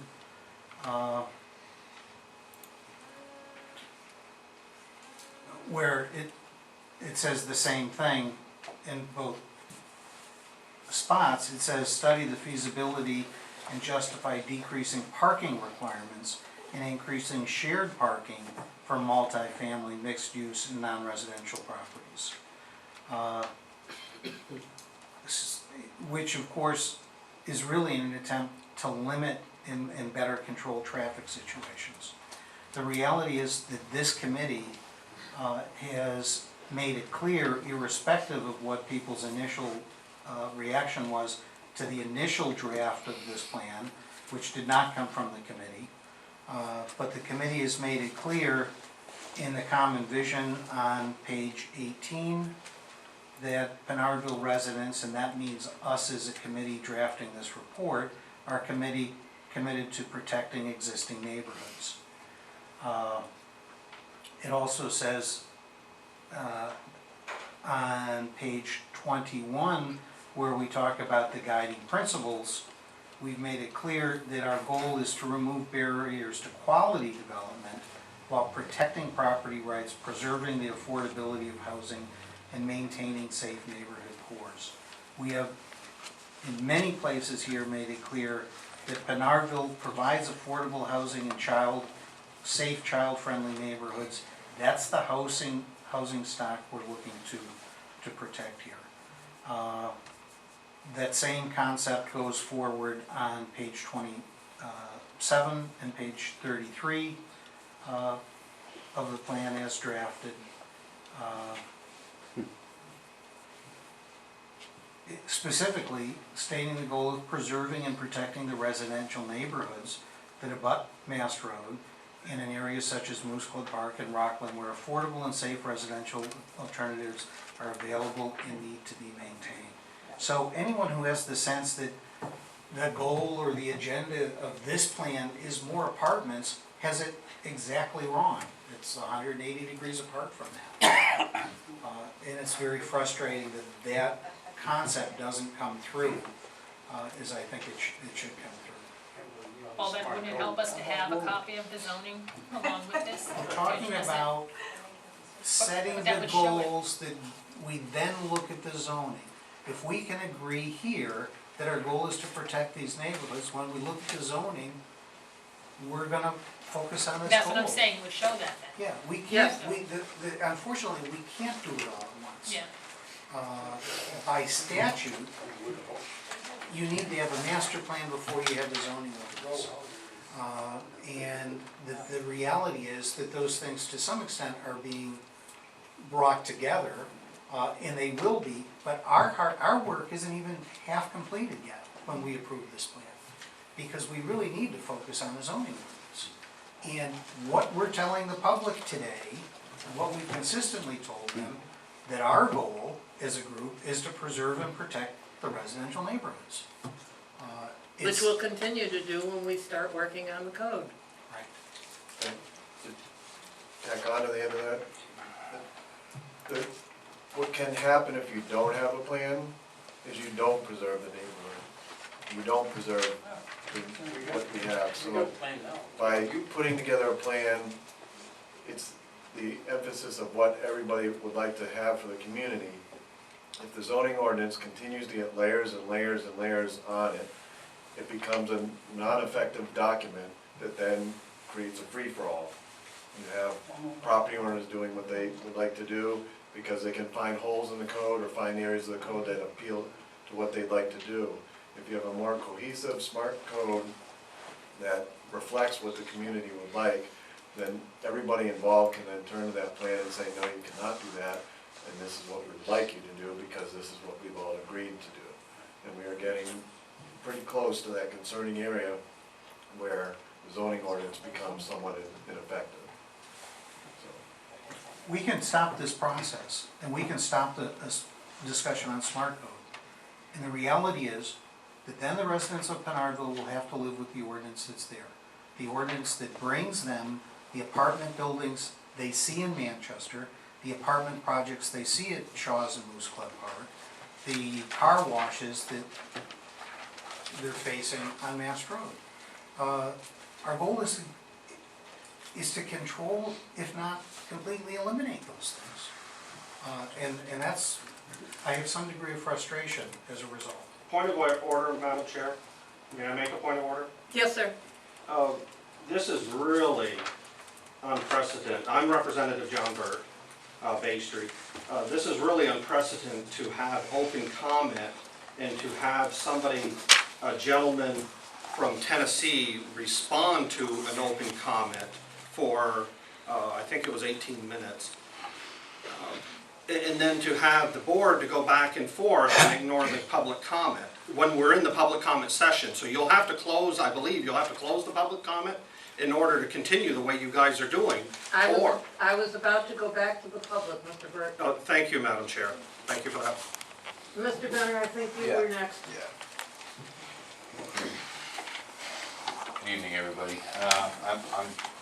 My name is Dana Benner, live on 12 Joffrey Street. And I'm one of those people that Carlos Harris at the selectmen meeting called the bellyacher, which he referred to all the people in Pinardville who expressed a concern as bellyachers. And that's on tape too. But I'm gonna be a little bit briefer than my wife, and you can all sigh of relief on that one. Let's call it what it is. HUD's involved. Housing Urban Development. That is subsidized housing. That is workforce housing. HUD, you don't want to get involved with. I did, I don't, the lady down here from Manchester, what was your name, I'm sorry? Louise. Okay, Louise, I took kind of offense to your comments, basically assuming that people of Pinardville needed this whole thing explained to us again, that we're not quite bright enough to catch it. Unfortunately, the people I've spoken to in Pinardville, and I've spoken to a lot of them, are very smart people and see this for what it is. It is basically a setup that we're going to regret down the road. We are opening ourselves up to government control, period. Goffstown and Pinardville in particular can make these decisions to Pinardville on our own. We don't need government money. We do not need the government telling us what we need to do, when we need to do it, and how we're gonna do it. Every town, every neighborhood has changes to be made. No place is perfect. But let us make the decisions to change it. There's very few people on this committee from Pinardville. We got a lot of outside looking in, but not from Pinardville. Pinardville decisions should be made by Pinardville residents with the help of the rest of the neighborhoods that make up Goffstown. This is our community, our neighborhood, and what happens here is our responsibility, not somebody else's. You know, we've gone through this too many times. We've come to every meeting. We've been lambasted. It's fine. Water off a duck. People can call me every name in the book they want. I really don't care at this point in time. This is my home. I do have some, we have a petition. We've sent petitions around about every aspect of this. And I'd like to read at least this one here, and I'd like to have all these comments put into the record, you know, and I want to turn these petitions into the board, if I may, as official documents, and I won't charge you $25 for the copy. Even though it did come off my printer, and it did cost me money to print it, I won't pass that on to the town. Okay. We have a petition signed by 63 people, petition that requests that no changes be made to our current zoning as was proposed in the Planned Pinardville project, and that zoning changes be taken off the list of proposals. I want to bring that up again in that smart code, that whole smart code thing. The zoning is why a lot of us are here. That zoning, that smart code was supposed to be here, it was supposed to be discussed, and it was supposed to be done. Everybody puts a time limit. We have to have this in, your comments in by this date. This comment has to be done by that date. You have to make a decision by that date. Oh, but we need a few more days. Nobody else gets the few more days. It's cough it up and make it here. You can't go by your own rules. Where are we going with this? Okay, disallow the building of any more apartment complexes in Goffstown. Screw, take that apartment, anything to do with apartment complexes, subsidized housing, right off the list. What Pinardville needs is commercial business right now. We need businesses that are gonna bring in money, not expend money. We need more businesses, we got plenty of open spots. Shaw's now is fully open. Put more businesses in there, not this tract housing, buildings, long, whatever what the word terminology is. Get more businesses here, restaurants, where the plan states that we are a prime location, very close to the Manchester airport, very close to getting on the highway to get to Boston, very close to going over to the seacoast, very close to going into the mountains. Well, dang it, put some bread and breakfasts in here, put some restaurants in here, make people come to us and spend money. Don't bring people in here that are gonna cost us money. We want money in, not money going out. And when money comes in, then we can have the money to fund the repairing of Bartlett School. We can fix roads. We can open up parking spaces. We can do all these things, that some of these things are within this plan do make sense. But we just don't need the feds or the state telling us what to do and when to do it. I mean, geez, you know, it doesn't take a rocket scientist to figure this out. Yet, it seems to be going around in circles.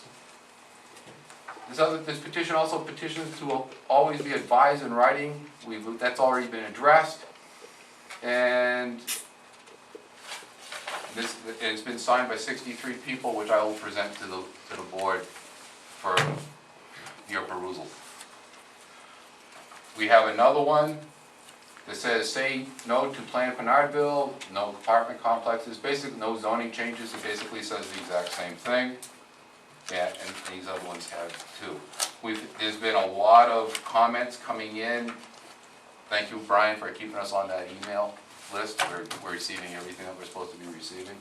I want to publicly thank Mr. Heichel for defending my right to write an editorial, because unfortunately I was not here for the July 2nd meeting, where at the end of the meeting it was brought up that about my letter to the editor, which is my right to do. Mr. Heichel stepped up and defended my right to do that. What disappointed me is somebody, who's the person that was knew a lot about Las Vegas or Los Angeles type of, probably not here.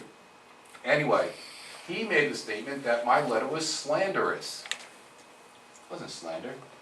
Didn't slander anybody. It's on tape. Okay, you guys can feel free to watch it anytime you want on GTV. But, Mr. Martz, you wrote a rebuttal letter, which I did like the letter. It was a good letter. But you also stated that you were going to sign the letter, because there were not enough people on the committee here to take a vote to say that it would be represented as a letter from the Planned Pinardville Ad Hoc Committee. There weren't enough people to take the vote. So you asked the other members to sign the letter and be submitted with their signatures. That wasn't, there was at least 3 people on this board that did refuse to sign it. When I see the letter appear, which I was eagerly awaiting, it was signed, not by you, sir, but by the Planned Pinardville Ad Hoc Committee. Now, if there wasn't enough people to take a vote, how could it be a letter representing the Planned Pinardville Ad Hoc Committee? which fully states that you misrepresented yourself as the Plan Pinardville Ad Hoc Committee. The letter was good, it was to the point, I enjoyed, I read it, I took all the points out of it that were, they're very good, and I read it very well, but what disappointed me was your signature was not added, though it states right on camera that you were gonna be the one signing it. It was a letter from you simply because there weren't enough people on the board. That disappointed me very much. It's kind of scary that, one, we can't live up to timetables that you folks, you guys are the ones who set them, as far as the smart code thing. Smart code does go hand in hand with this. I don't care what you say, you can't separate the two because you can't have one without the other. And also, I'm very disappointed in the fact that we had a misrepresentation of the committee, and I think that's a shame. That's a travesty. Thank you.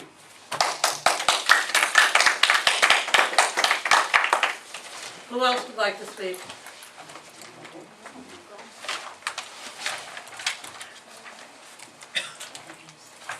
Hello, I'm Mrs. Cody from Cody's Corner. We've been written up in all the papers over and over, but nobody seems to ask us what we think about this. So I'd like to tell you. I'd like you to look at page 61. Cody's Diner is on the corner of Pinard Street and Mass Road. It's been in business here for 46 years. We think helping the community for all that time. What you have done is successfully close us off with this plan. You took away our land on the left-hand side and made a great big bunch of trees. Next to it, by the way, behind it actually, is our home, which is a completely separate property, a different deed. And you've blocked off our frontage there, so we don't anymore have a front yard. Then you've taken the backyard and put a little parking lot in it. Now the road on the side, on the right-hand side, is our driveway. You have made a road down there and put it into our backyard, a separate property. And Mr. Rose has gone on record time and time again saying we're not taking anything from everybody. This has taken everything from us. It has taken our livelihood and our home. I'd just like to know how you can say that to me face to face and say you've taken nothing from us.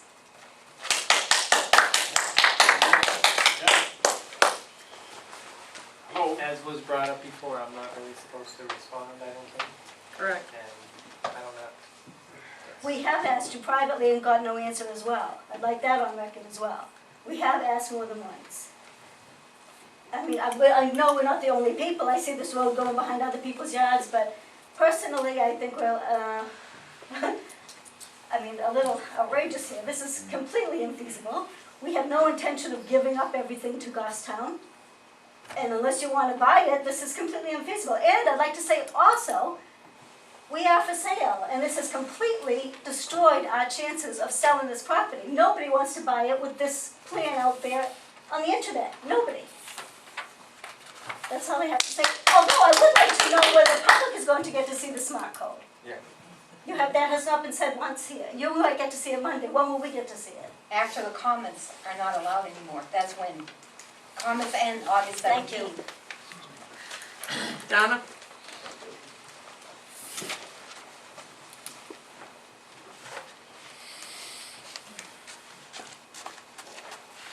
Donna Pinard, 65 Riverview Park Road, lifelong resident of Goffstown. Same street all my life. I'm already on record as being against this plan. I just want to put that out on the table to be fair. I do want to talk, specifically Mr. Gamache had mentioned a comment about the fact that the town has already spent a good deal of money putting in the middle lane so that we have 3 lanes so that people can take lefts. When I came to the Planapalooza events and all the meetings, and I came to them all except the initial one where pictures were taken of people around tables so that I could earn my golden ticket so that I could complain if I wanted to, hopefully without being called names. Though I might get myself a silver aluminum hat. I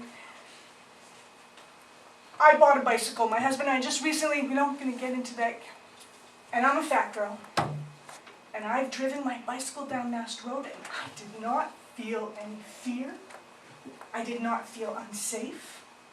I've walked Mast Road. I walked from my daughter's house, who lives behind the car wash in that neighborhood over there. And I've walked all the way to Big Lots and back and I didn't feel unsafe at all.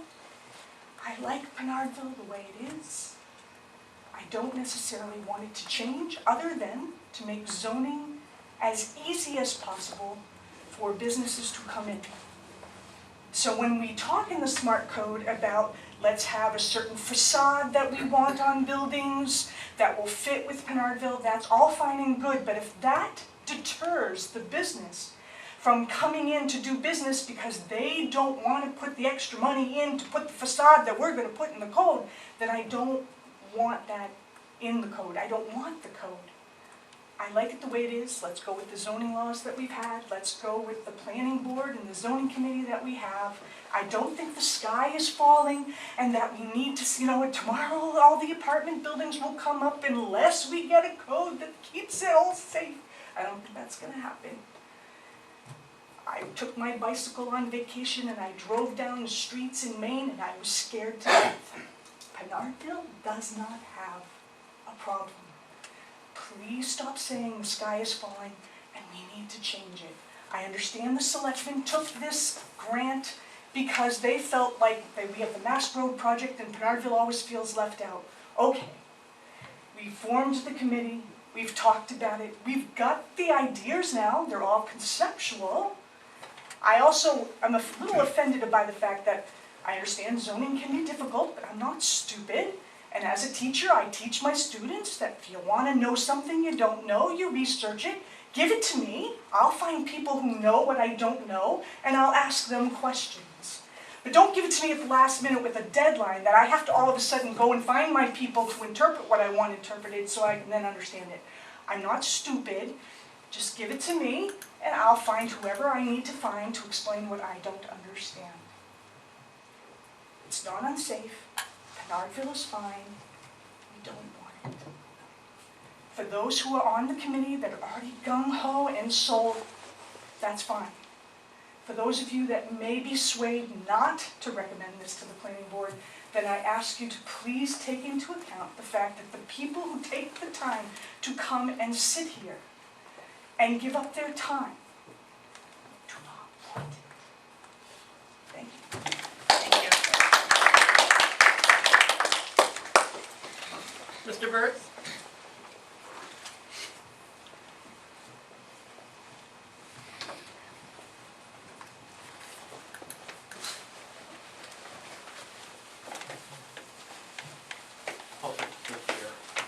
Okay.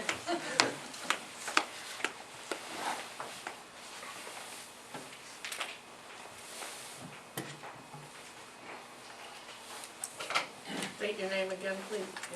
It's Representative John Burt, and thank you, Madam Chair, and fine committee members for allowing me to speak tonight.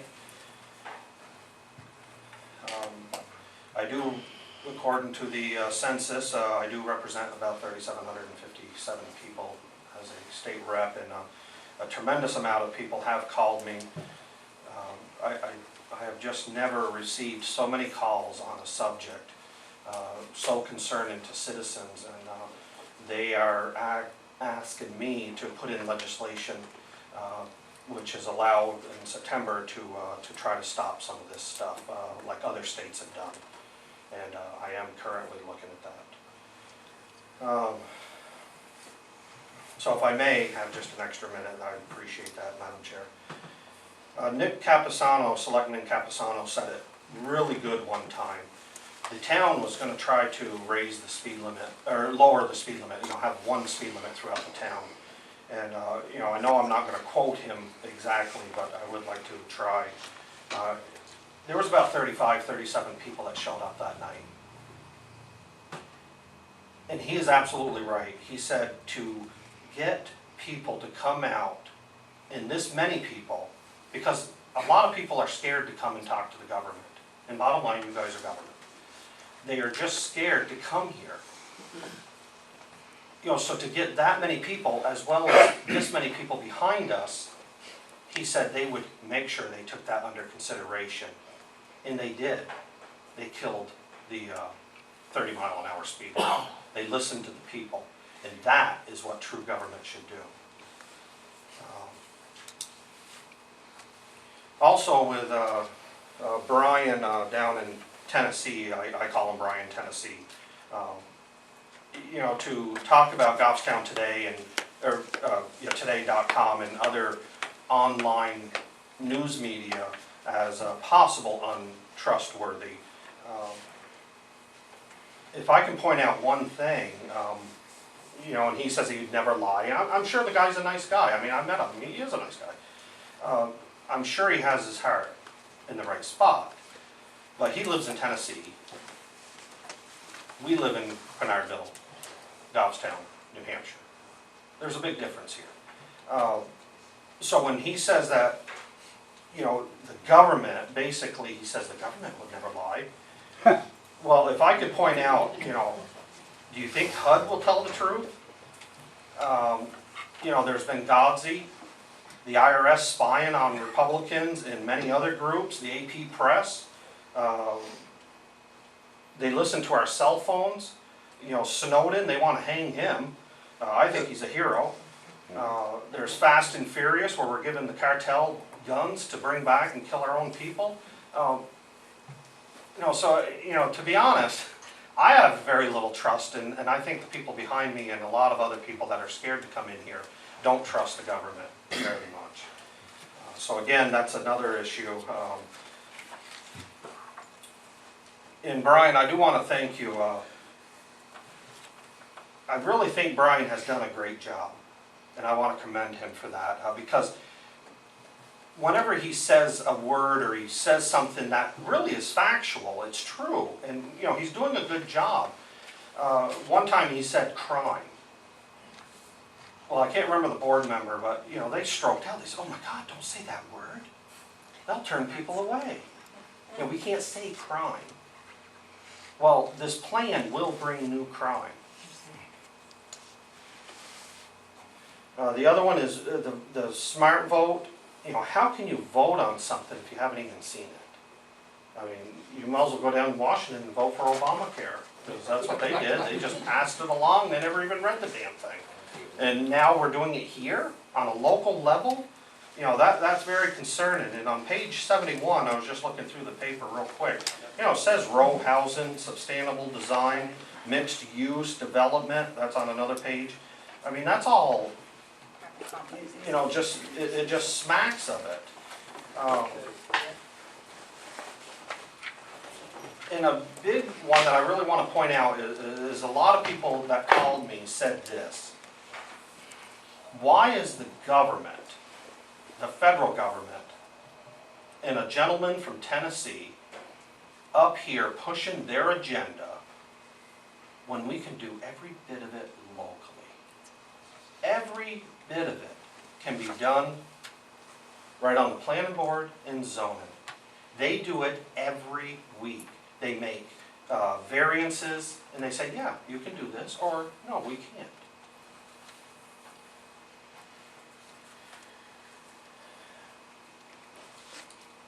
And on the workforce housing, you made a comment that, Brian, that possibly, you know, we haven't met our quota with the feds in the state, because there is workforce housing laws. I believe I saw a paper last year that Goffstown has met that. And I will go home and try to find that paper, because I remember seeing something that if we didn't, we are that close from meeting it. So we don't need extra. And I was wondering if the rest of Goffstown, you know, Terrell Hill or wherever, you know, if they could support some of that. You know, we can put a 47-unit apartment building right up on top of that hill. You know, we can put it around town if we're forced to do it.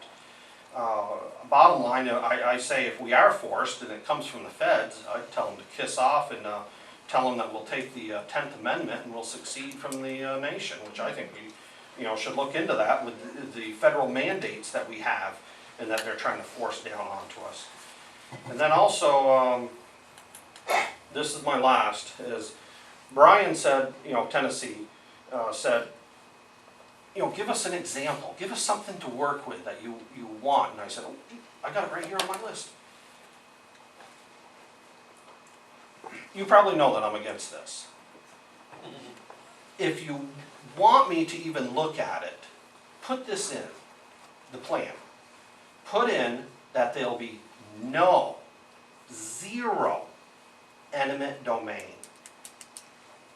Because that's what's gonna happen, like Cody's Diner. In order to get that road behind their house and other roads and other apartments, if that's what you guys go to, the only way you're gonna do it is eminent domain. Remember Connecticut? Down in Connecticut, they took a lot of houses for a mall. Oh, it creates more taxes. The Supreme Court, my God, upheld it. I'm going, are you serious? But they did. So they tore all these houses down. Not one brick has been laid for that mall. But all those people were forced out, and they were paid fair market value. That's it. So if you want to add that in there, and also add in there that no committee member will gain 1 nickel from this. Yeah.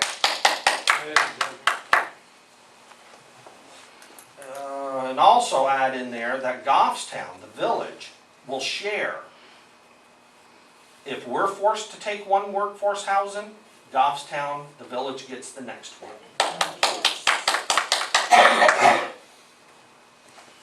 And again, we come back to, we can do all of this on our own. We don't need the federal government butting in. I just can't say that enough. And they also said, not that I'm totally against the rails to trail, but when they first started that, they said, this isn't going to cost any money. Well, now it's costing us tens of thousands, if not hundreds of thousands, if we have the actual numbers. And again, I just want to come back to the word eminent domain. The only way this is going to work is eminent domain. And for anybody on this board that says, oh, come on, we'll never, ever do that, then put it in writing that eminent domain will never be used. Because it will. Because how are you going to get that new road right up through Mass Road Grain? There's a new road, I don't know why you want to go up through there, but you're going to. I'm pretty sure those boys up there, they aren't going to give up that land.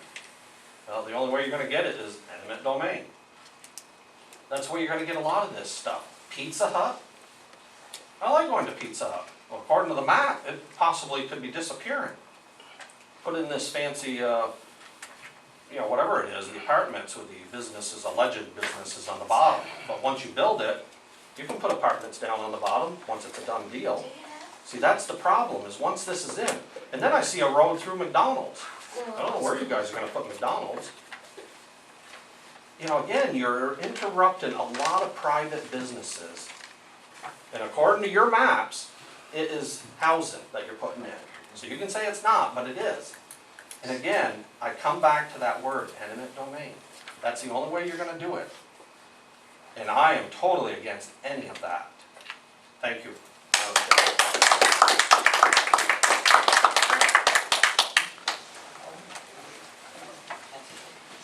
I'm not sure I want to speak. Some of you know me. Others you won't want to know me. My name is Alan Yates. I've been in town for a while. I was almost on this committee until I undertook another project, which is to raise 2 teenage boys and give them what time they needed. But, be that may, I won't tell you what I do for a living, and I won't tell you what I've done for the town over the past 10 years, or 38 years, whichever way you want to look at it. But, one item in this whole report refers around transportation. And if I'm going to say something, I'm going to offer a solution. And if you look at the existing use of the transportation right now in the Pinardville area, and what's the real reality of future use? If any of these solutions require increased ridership, increased number of people, increase anything, where are they coming from? They're going to come from housing. Because one of the conclusions here is that people are going to walk, ride, and whatever. I think you're dreaming. People still love their car. My wife was born and brought up in Pinardville, and I'll hear about it when I get home. But, it's the reality of it. So, this plan that you would like to promote has to have a reasonable sense of reality, and it doesn't.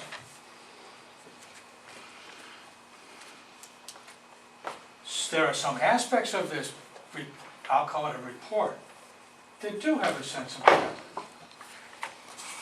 But the things that you've heard tonight are housing, and I'll go to the Fair Housing Act. Done a little research, had a little involvement with it, had a little involvement with the town. This town meets the Fair Housing Act without doing one other thing about housing. Period.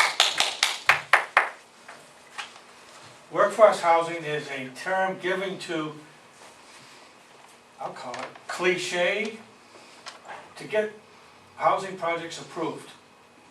It's workforce housing. It's housing for, maybe when we were younger, I lived in an apartment, before I was married, didn't have much money, didn't have anything, didn't have a wife and kids. Got all that now, so things change.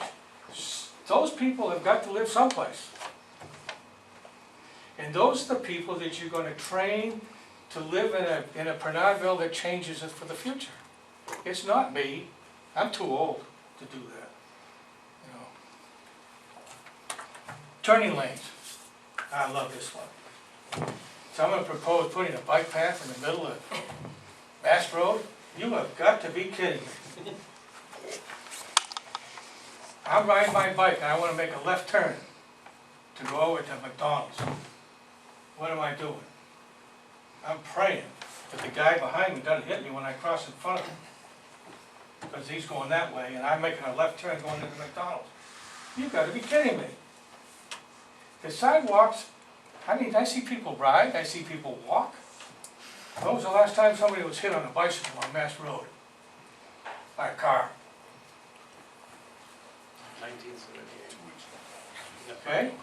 So you talk about safety. If you're doing things for safety, if you're doing things for appearance, that's another thing. What does Mass Road lack? What have we done in the last 15 years on Mass Road? What has this town done? Anything that's in the right of way that's grows green has been cut down. It needs to look better. What can the town do to make it look better to attract business? Because if you can make it look better, it's going to be of more value. Okay? Think about that one. Another comment I heard was a notification of projects. Now, that's always been a problem. You can notify anything like for the planning board, who comes? The immediate butters, the proposer, maybe some backup information, engineers and whatever. But the great majority of people don't come here. So how can you better inform them about what's going on in their own neighborhood? That needs to be written into this program. How do we better inform if this goes ahead? How do we keep the people in these neighborhoods informed of what's going on? Better than we do now. And that needs to be written in here. Now, so streetscape. Now, think about opportunities on Mass Road. Drive up and down Mass Road. Now, I'm an observant kind of person, so I see a lot of things and I try to remember a lot of things. But can anybody in this board remember what portion of Mass Road doesn't have a turn lane in it? Have a what?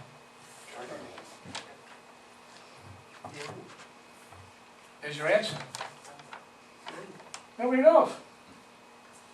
Between Pinard's workshop and the Chinese restaurant. Whatever it is, a place I won't go in because it looks like a dump. Okay? And I have no problem. There are problem properties on Mass Road. Design a way so that the property owners are encouraged to do something better. And I don't see that here. what encouragement is there for somebody to do something better than what's there now? Now, somebody said, let's encourage, create something that, so we have more commercial needs, meaning, how can we make this look better to appeal to commercial enterprises? Well, it depends on what you're trying to attract. You're certainly not going to get the big stores, because they come and go. But you're going to look for people and businesses that you and I might use on a regular basis.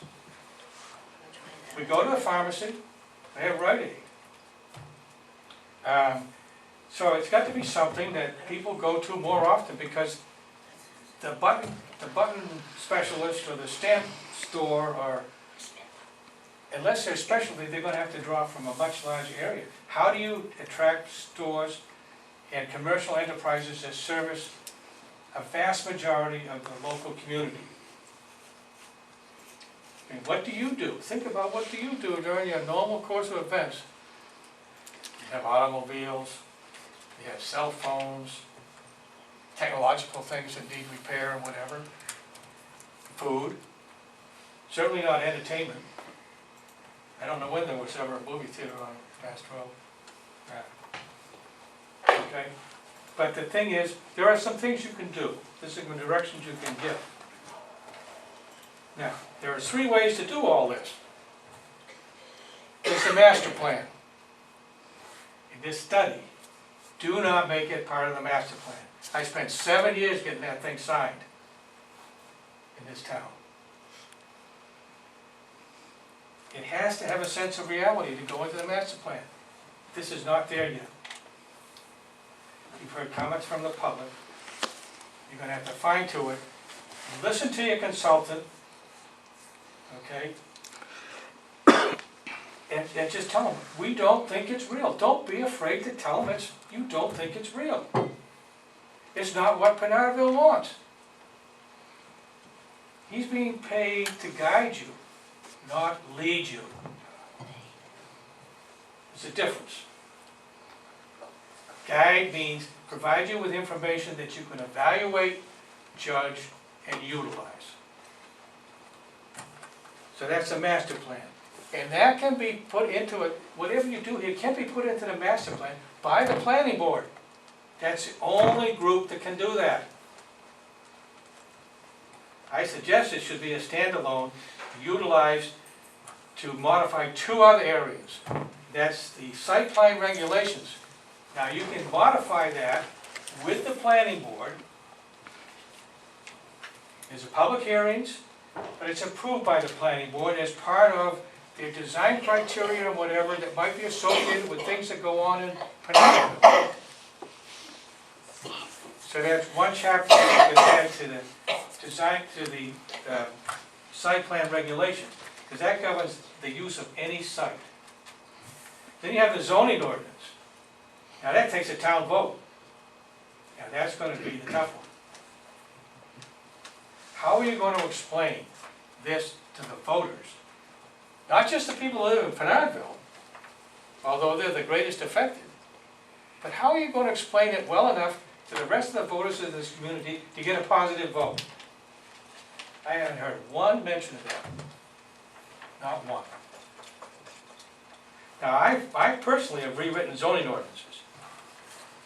It's taken me years to get successful at it, and it took me years to get any of them approved. So this might be a gradual thing. You may not get what you want the first time around in terms of what might be approved by the voters. Don't give up on it. Pinardville is worth the effort, and I certainly applaud everybody on this committee for the time you spent having all these meetings, the planning sessions, and whatever. I know it's not easy. Okay. And you're all sitting there in judgment of what's going on in town. That's what you volunteered for. And I personally hate personal attacks for somebody that gives their time. You'll never hear me do that. So, I wish you the best. I'm just saying that right now, and I've read all the documents, and Brian knows I have, And I agree with some of the topics in there. I personally believe that the 67 pages, is it 67? 81. 81 now? Okay. Could be reduced to 24, You give it to him, you give it to me. because there's some of it, you as a committee have to decide, it's not worthwhile. That's all I got to say. I wish you luck. Thank you. Thank you. Is there anybody else? Bill?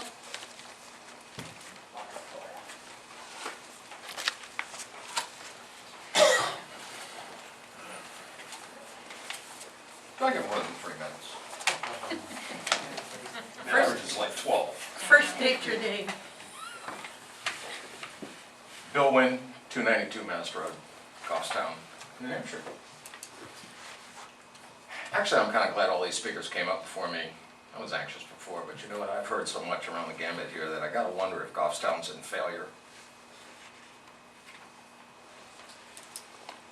I remember spending time on the zoning board with Mr. Martz. Jim Raymond was my favorite on the planning board. Had some experience with the master plan years back. Very difficult to come up with a master plan. Then when, I think it was, Mr. Martz said something about you gotta have a master plan in order to have zoning. Boy, it sure sounds like the oxen carts before the ox, sitting here this evening, listening to all this. I'm very disappointed the code wasn't discussed tonight. I'm very disappointed I can't get that outcome. And then I have to think about, we only have what, 3 days, Brian? 3 days to get that code looked at? Okay. You'll have more than that. Pardon? There'll be more than 3 days. It'll be more than 3 days. It kind of reminds me of Nancy Pelosi. Approve it, we'll read it later. I don't think it's going to come to that, but boy, it sure does jam things down now. People have to come to another meeting. I think that's an adverse effect. Very disappointed in that. I look around at the people here at this table, and I have to wonder about the representation of Pinardville, Goffstown as a whole. I do see, I've done some homework. I do see some people sitting here at this table with some possible pecuniary interest. And maybe that's why they fight so hard to get this plan forward. When I first started out, I said Goffstown could be in failure. I have to say, this confirms it. There's no reason in the world why our zoning board, our planning board, our economic development council over the years has not been able to get this town where it needs to be today. Unfortunately, it hasn't. So our selectmen suck up a grant through HUD, pass it down, create committees, and let's make a commitment. Let's build homes, let's let the government take over our town. I call it the reconstruction of Pinardville. And tomorrow night at the high school, we're going to have the reconstruction of the village. That's been kept very quiet. My publication gets about 6,500 visitors a month. I heard about a letter that Mr. Martz wrote. 6,500 people didn't get a chance to see that because we didn't get it. It's unfortunate. What I'd like to say here is, and I will be on the radio in the morning. I've asked to go on as guest host of the Jury at Large program. My focus is going to be on the issues of the people on this board. I'm going to ask everyone on this board to make available within 48 hours on the website who they're affiliated with, what they've been doing, what they do for a living. Not necessarily asking them why they're here, but transparency needs to come forward. It's just, if we want this plan to go forward in Pinardville, we've got to have a fair representation. We do not have a fair representation based on my findings. I got a little bit more to do. One person is very involved who stands to make a boatload of money. I'm going to leave it at that. I don't write things on my publication because I can't write due to my disability. I film a lot. That's why I do it. I want to commend Mr. Heichel for submitting his plan that got turned down and now recommended in the last election cycle. I believe 2 election cycles ago. That was a beginning to take a look at Pinardville. Nobody wanted any part of it. My findings were that people at that time knew about this coming forward. It was a grant, and that's why it wasn't recommended, in my opinion. I think Mr. Heigl got the swamp vote on that deal. In some. So that's what I have to say this evening. I commend every one of you for doing a good job. I've asked people to write positive things. I came here tonight to find positive things, in hopes I could do a positive thing and get it forward on the radio tomorrow. I'm having trouble coming up with that answer. I really am. So I'm going to leave with what I started. It's clear that Goffstown's in failure, and this ad hoc committee proved it tonight. Thank you.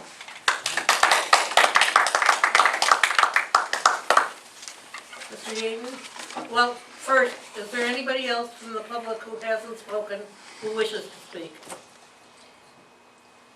I don't think I gave you my name. No, Yes, you did. I did? Yes. Well, anyway, How would I know to say Mr. Yaden? I don't know. Well, you did I'm kind of probably come not up. too notorious. But just for the rest of the people that are here in the audience, I am an architect. And I served on this town's planning board and also as chair for a number of years. And I'm well aware about what's going on. And if anybody here representing Pinardville has anything they would like to say to me, my phone is listed in the phone book. Thank you. If there are no more comments, I have to say something. I've lived in Pinardville. My name is Stan Beck. I've lived in Pinardville since 1969. Seen a lot of changes. And a lot of the changes came about without my input. A lot of it's good, some of it's bad. You know, what we heard tonight is a business, property, whatever the future holds. By your actions and your words, you put them in a very bad position. We've been on the grid for 5 years since they've been working on Mass Road for the past 5 years. Yeah, but we've suffered through the reconstruction of Mass Road, but we're also, people are gonna suffer if you're not careful with what you do and what you say. Because people move into the area and they want to find a great place to live. Goffstown is a great place to live. Just be careful about that. The other thing is that you have to have a master plan. The last master plan that stuck in my mind was, you drive down Mass Road, anything 200 feet from the center of the road is kind of like open for business development. And how you go about generating that business is kind of like what the town's responsibility is. Sometimes it'll be a car wash, sometimes it'll be a shopping center. But the main thing is that we have to have a master plan. The only thing I can think of is that you have to build it in layers. And if you're going to build a master plan, is transportation our main concern? Can we go beyond any other point without a master plan for transportation?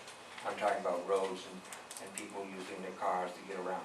So do it in layers so that you would have an overview. Because anything you develop, you may not live long enough to see the final outcome. And I say that because it's going to take a while. But you've got to have a master plan so the next person sitting in your chair can have a point of reference. Okay? And the only thing I would like to say is, like, master plan is, and then also when you have like a business coming in, if I came to you with a car wash, I'd like to see it presented, and then no decision will be made for at least 30 or 60 days because you want to have input. It should be in the bylaws. They just can't be show up with the engineers and all that and decide, because you're missing something from the master plan.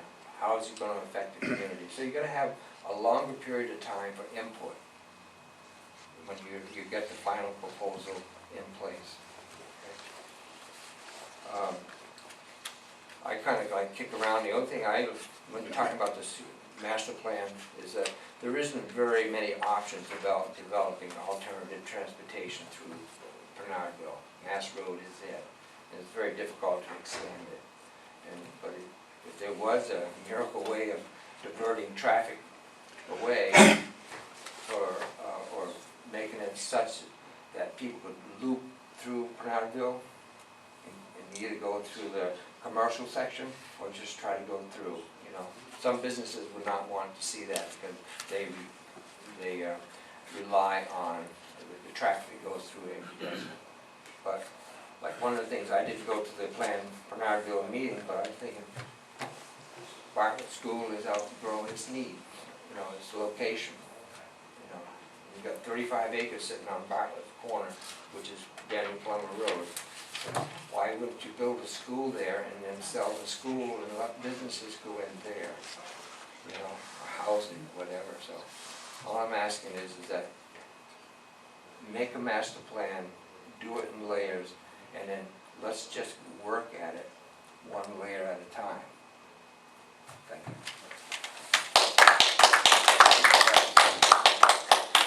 Does anybody else from the public wish to speak? In that case, I'll close public comment and open it back up to the committee. Does anybody on the committee have anything to say? Going once? In that case, Brian, we need to have a meeting after we get your smart code on Monday. So, I've discussed this with Brian Wright, and the date that he came up with that was available to both of us, and hopefully can be available to you as well, is the 13th of August. What day of the week is that? Tuesday? It's a Tuesday. We've generally had our meetings on Tuesdays, and they've worked fairly well for most people. Is that gonna be 7 o'clock? I'd like to propose it be 7, just to allow for any other people who can't make it at 6. I know we've had the past few at 6, you know, for reasons of whatever. Some people feel that 6 is better, but I know that A lot of committee members aren't showing certain up. other people aren't showing up, so I'm not sure if the time is, you know, the reason for that. And also it kind of gives people a chance to eat their dinner before they come to a public meeting. So I'd like to propose the 13th at 7, be our meeting. Just a question, Rosemary. I believe Mrs. Cody asked when the public gets to see the smart code. Do we have a definitive date as to when we as a committee and then the public will see this? As soon as we receive it, for, like, on the, we're gonna get it probably the night of the 5th, that's Monday, and, we'll be putting it up online, and it'll be available for people, anyone to look at, not just the committee. We'll be mailing it to you all, since we won't have a meeting right then to discuss it. We'll be mailing it to you and putting it up online for the public to view. And that can be simultaneous to us getting it? Right. Does anybody have a problem with the 13th at 7 o'clock? Then I guess that's when we will meet again. Now, we're also meeting on the 20th. We are also meeting on the 20th. We'll have 2 meetings right in a row. Okay. The 20th will be to basically make a recommendation on this, but then will also be an opportunity to maybe start discussing the smart code. I'm not sure how much we'll get into with both meetings, but on the 13th we'll at least hear a presentation about what the smart code is, orient you to it, and kind of field some initial questions of what it is, and then we'll kind of go from there. Okay. And the 16th is the deadline for comments regarding the master plan. I know we had put it out on a certain date. I think it may be the 17th or 18th. I can't recall, but. Okay.